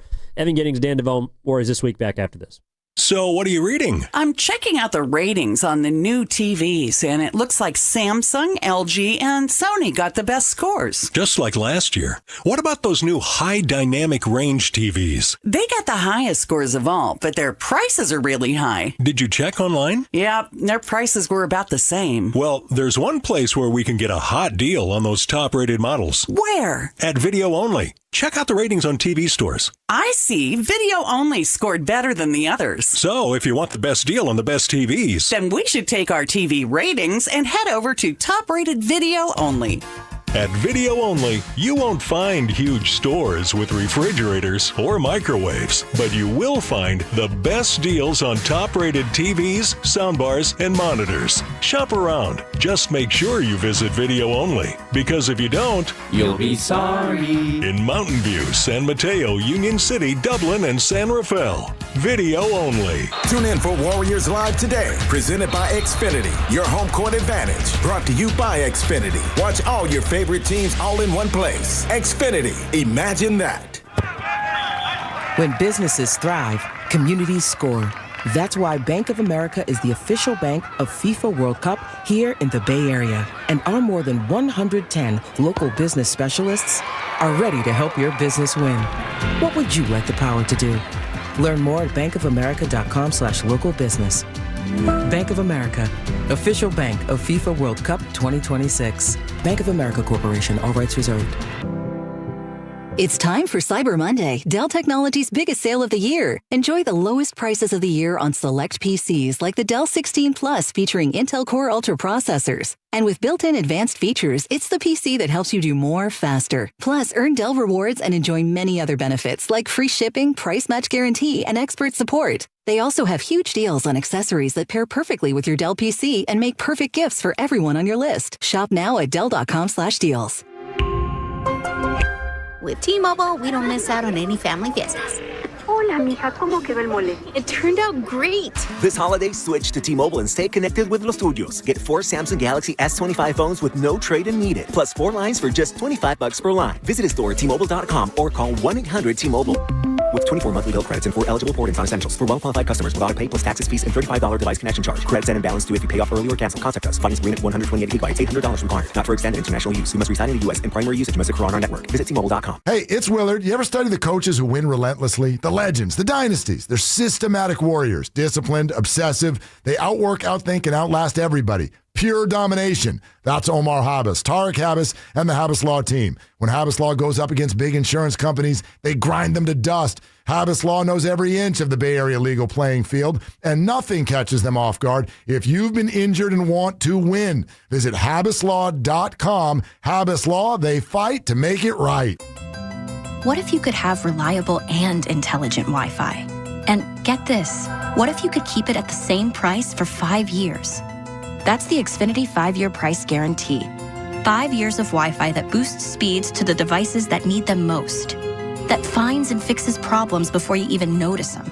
Like super intelligent Wi-Fi with a sixth sense. And that keeps you gaming in the fast lane, even when the whole family's banking on bandwidth. All your devices working in perfect harmony for 5 whole years. And here's the best part. No annual contracts, no hidden fees, and our best equipment included. Hey, let's face it, a lot can change in 5 years. Kids grow taller, dreams grow bigger. But your Wi-Fi? It would stay reliable and the price would stay put. The Xfinity 5-year price guarantee. Lock in your price and unlock the possibilities. Xfinity. Imagine that. Select plans only. Restrictions apply. My mom, my dad, works for Caltrans. On the freeway, right next to speeding cars. Please be careful. Flashing lights mean move over. Brought to you by the kids of Caltrans. Americans pay about $5 billion to control termites and repair their damage every year. Many people underestimate exactly how much damage they do. Call Pacific Coast Termite today at 800-PACIFIC for a free home inspection. Certain restrictions apply. No tenting, though. No double bagging your food. No pet sitting. Mention KCBS and get 10% off termite treatments and a 2-year guarantee on their work. Call 800-PACIFIC. 800-PACIFIC or go to PacificCoastTermite.com. Comcast Business is celebrating the holidays by giving your business the $1,000 holiday bonus when you switch to a gig speed internet package. Just imagine the thousands of possibilities of a $1,000 prepaid card. Like possibility number 12, a new laptop for the office holiday hero. Or possibility number 108, smart speakers to deck those hallways. Or possibility number 192, new equipment for the new year. Or possibility number 555, Bluetooth holiday lights for office decor. Switch to Comcast Business, designed for 100% reliability with business internet and wireless connect, plus advanced cybersecurity, and now get the $1,000 holiday bonus. Comcast Business, powering possibilities. Ends 12/14/25. New customers only with 2-year agreement. Requires qualifying gig package. Other restrictions apply. We are Mercy on a mission. Together we bring hope and healing. Millions live with treatable conditions, but no access to surgery. Mercy Ships changes that. For 50 years, our hospital ships have brought free, life-changing surgeries, restoring health, dignity, and hope. Learn more at mercyships.org. 250 years ago, a promise was made to connect families and friends near and far. And during the holidays, that promise is more important than ever. That's why USPS is building a better network to meet your needs with timely deliveries, easy and affordable ways to ship, and everything you need to make your season full of holiday cheer. Our purpose is delivering your peace of mind, knowing your love will arrive, bringing joy to all. The United States Postal Service. Learn more at USPS.com/holidays. Rivals never rest. Join the Dallas Cowboys, New York Giants, Philadelphia Eagles, and Commanders for Hard Knocks. In season with the NFC East. Now streaming on HBO Max. And for a chance to win a $50 NFL Shop gift card, courtesy of Math 360 Collective, visit 957thegame.com.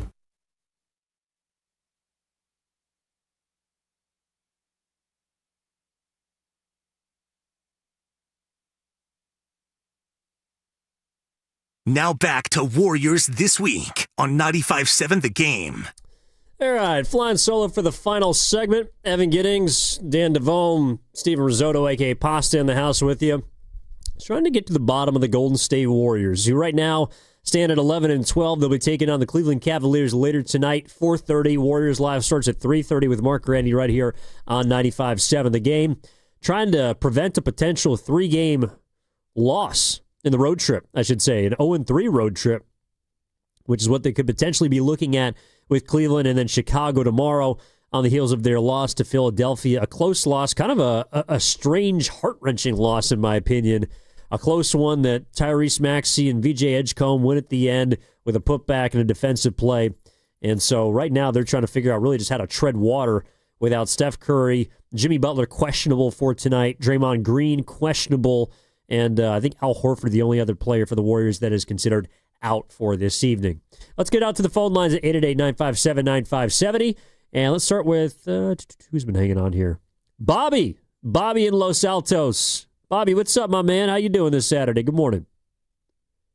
Hey, my brother. This is your Harry calling in. Well, you're not supposed to say it publicly, Bobby.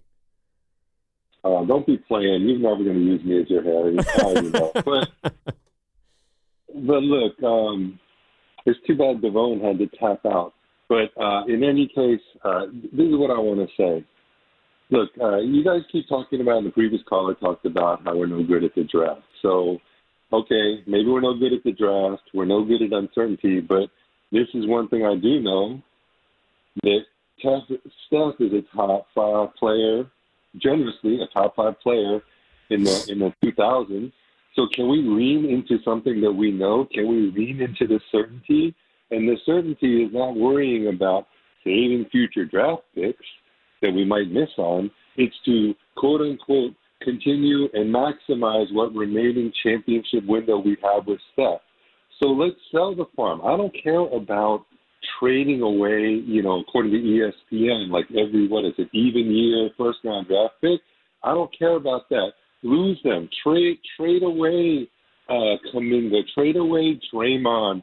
Trade away Risotto. Trade away Baby Ches. Whoever we need to trade away in order to get Giannis to support Steph. I would much rather, quote unquote, trade away the future in order to go after something that has a little more certainty. And so I'm not going to worry about saving draft picks. What are we going to look like after Steph is gone? Because I can't control that. All I can control is what I know for sure is that you're not going to get another Steph. I don't care how many draft picks you get. You're not going to get another Steph. That guy doesn't show up once every quote-unquote generation.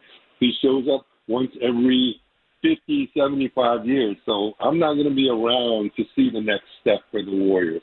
So let's just make this trade happen. I don't know why we're so scared about trading away our future picks. And, quite honestly, the other players aren't really giving that much value anymore. I don't even know if they're considered valuable assets, like Kuminga, Podziemski, Draymond. I don't even know if they're considered a good deal in terms of package versus just financial equalization. So, that's kind of my take. And then, everyone killing Coach Kerr. Can we wait till Steph comes back before we determine whether he's a good coach or the right coach for this team? I don't understand how we can lambast Coach Kerr when Steph's not even playing. Because I don't judge him on anything not related to Steph. He's here to help Steph win another championship. I don't know. That's kind of my take. I just don't understand why we care so much about the future because, I mean, I guess I just don't really see much of one without Steph anyway.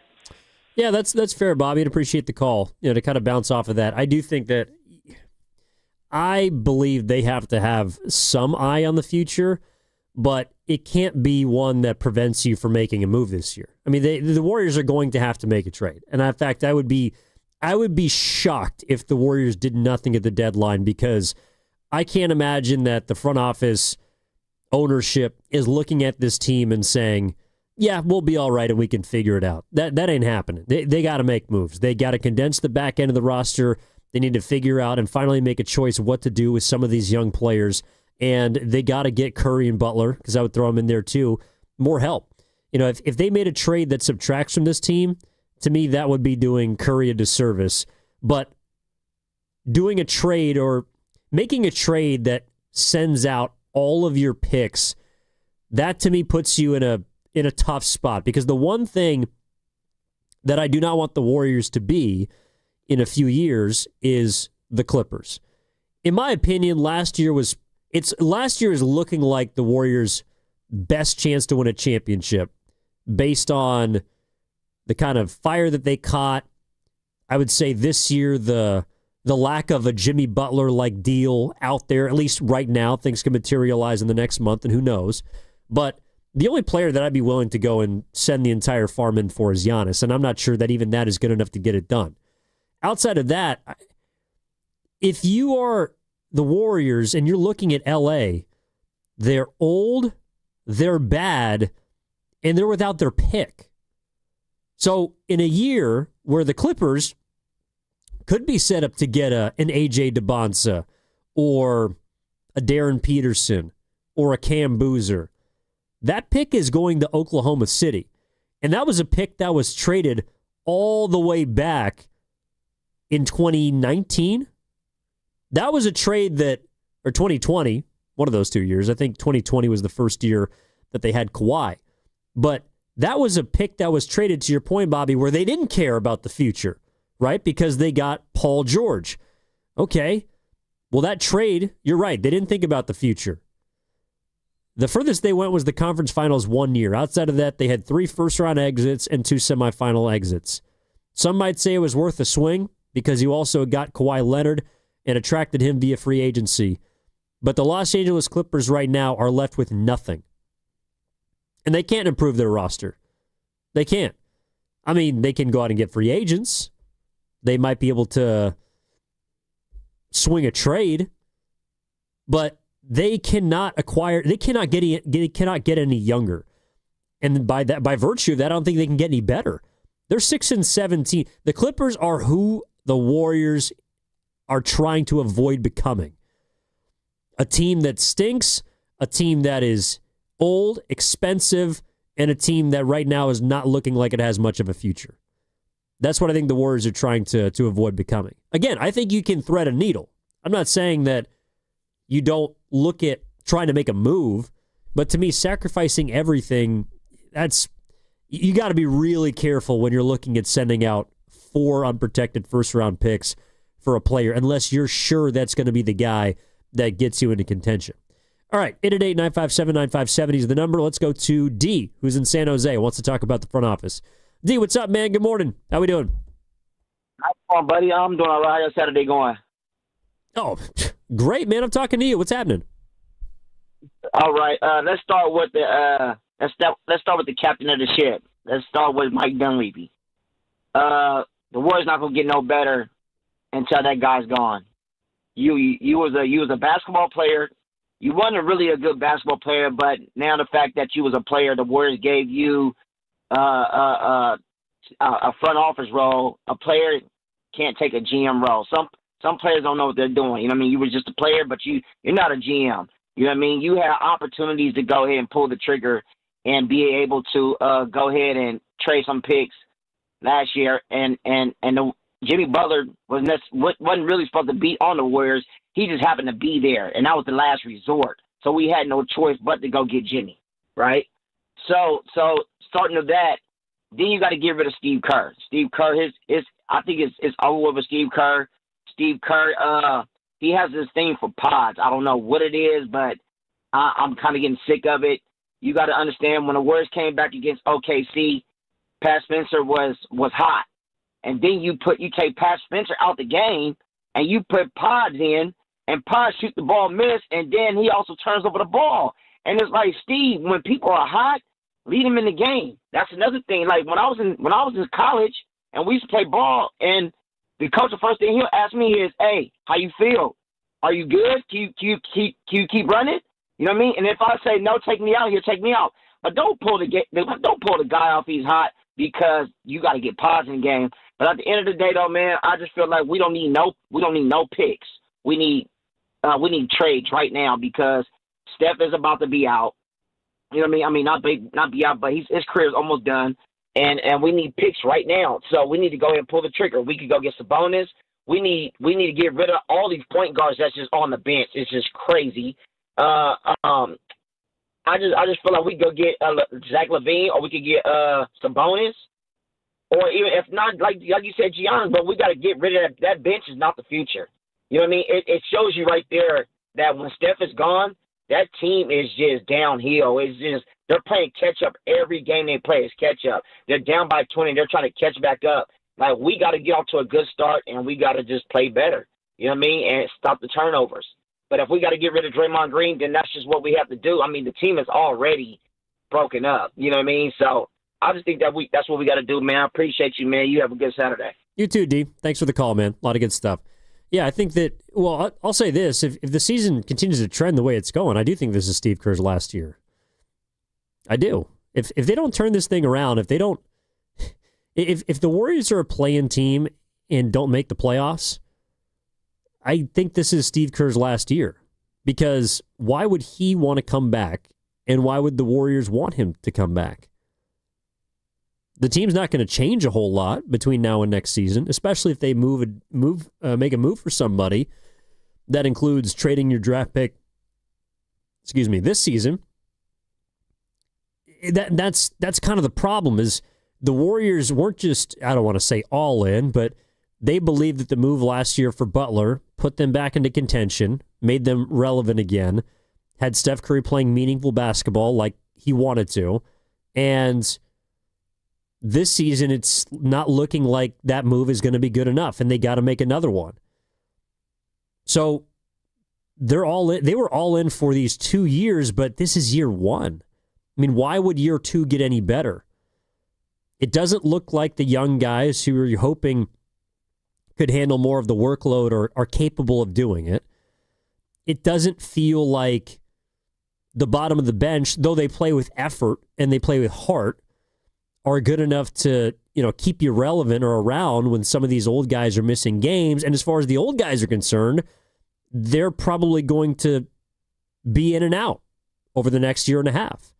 So the Warriors have to make a choice here. They have to either get these older players some more help by packaging the young guys. And again, that to me, that includes all three of them.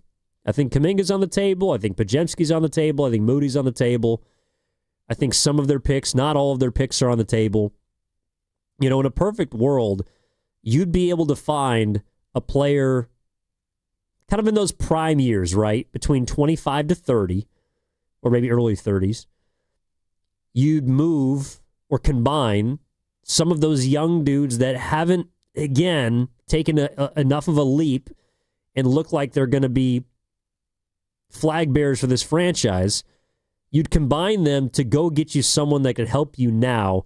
And I would say next season too. And from there, you kind of figure it out, because Butler's coming off the books. Draymond's coming off the books. Curry's contract is up, but I would expect him to sign something a little bit different.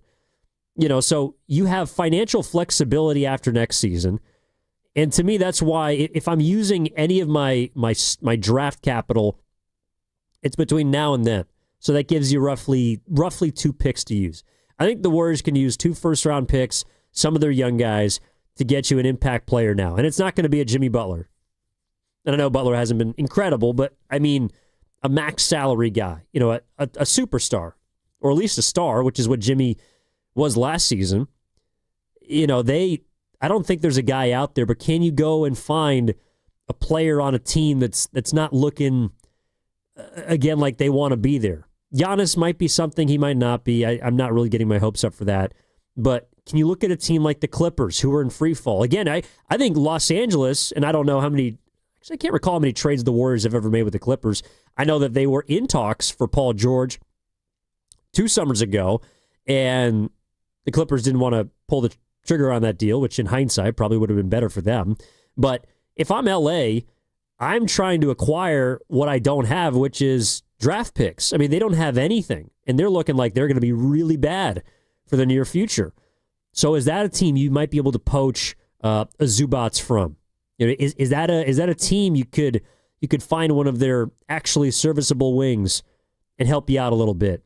In the East, Brooklyn, I don't know, maybe Michael Porter Jr. is someone you want to take a look at. Is expensive, but he's a player that you could slot in immediately. I think the Warriors, what they're trying to find at the deadline is a third option. You know, it's hard to look at the team now and say, all right, well, they don't have this, they don't have that. Right now, they're without their 2 best players. But at full strength, who could play with Steph Curry and Jimmy Butler? Who could be their third option?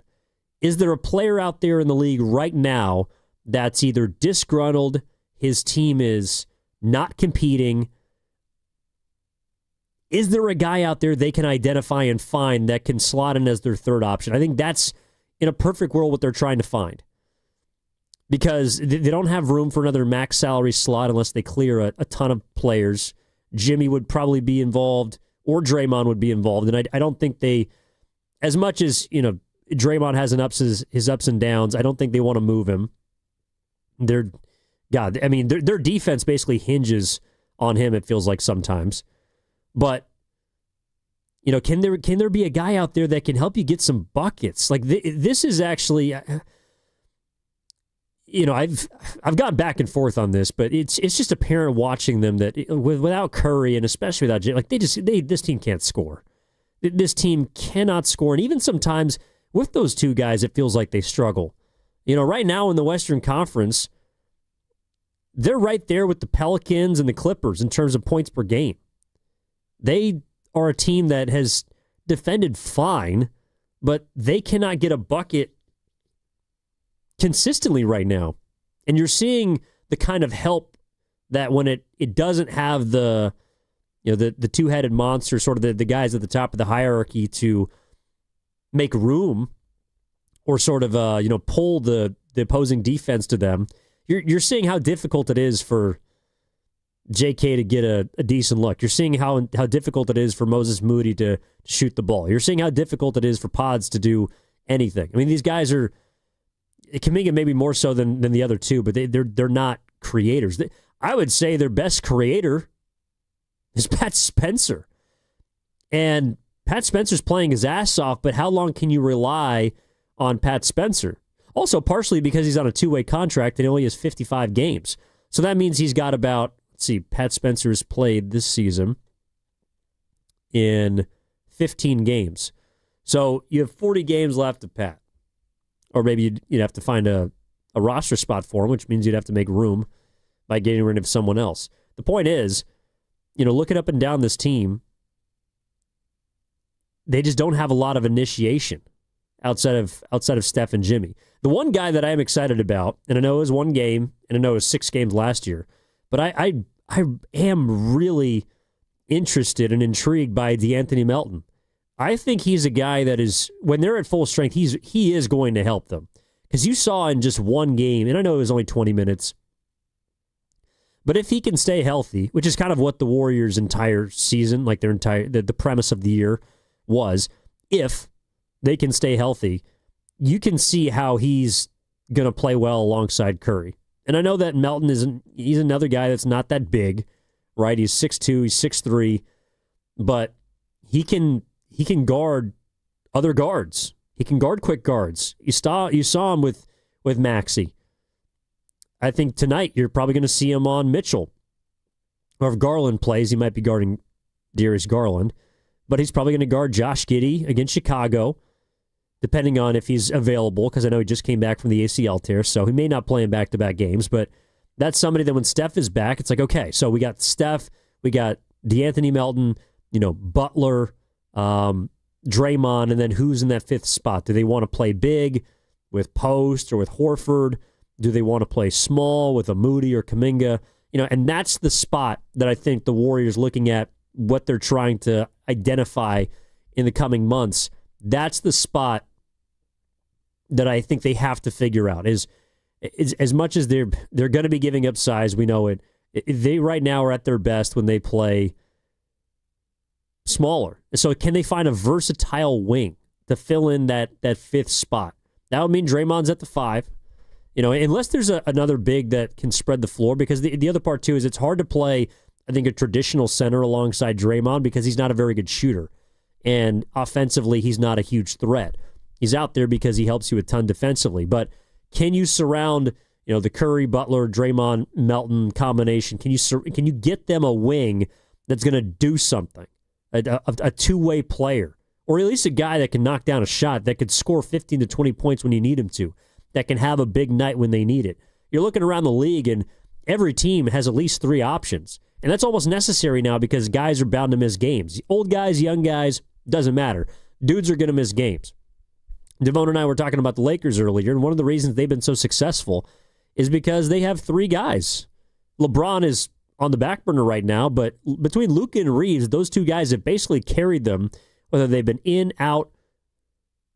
They've had one guy on a given night that can go get 30 to 40 points. And the Warriors right now, I would say, really only have one of those dudes. But Butler can score, 25 to perhaps 30-ish. Can you get another guy that can do that? Can you find someone that could score 20 to 25? That can be your third leading scorer, that can take some pressure off of Curry and Jimmy, and ideally that can defend. I think that's sort of what they're looking for as we try and figure out exactly where the Warriors are at. All right, that's going to do it for us here on Warriors This Week. A big thank you to Steven Risotto, a.k.a. Pasta Behind the Glass. Big thank you to Dan Devone, my partner. Big thank you to all of you that have chimed in, called in. Boxer and Gerson, Work Injury Attorneys text line, our YouTube chat powered by First NorCal Credit Union. My name is Evan Giddings saying so long. And remember, 4:30, they're back at it later today against the Cavs. Mark Grandy's got Warriors Live for you at 3:30. Tim Roy on the call at 4:30, live from the land before they head to Chicago. 2 games to talk about, and should be interesting, all right here ahead on 95.7 The Game. We'll talk to you next time on Warriors This Week. This is Dan Devone saying so long, everybody. If you've been diagnosed with moderate to severe plaque psoriasis, this is what it sounds like to be 1,000,000 miles away. Imagine being 1,000,000 miles away. Tremfya guselkumab, taken by injection, is a prescription medicine for adults with moderate to severe plaque psoriasis who may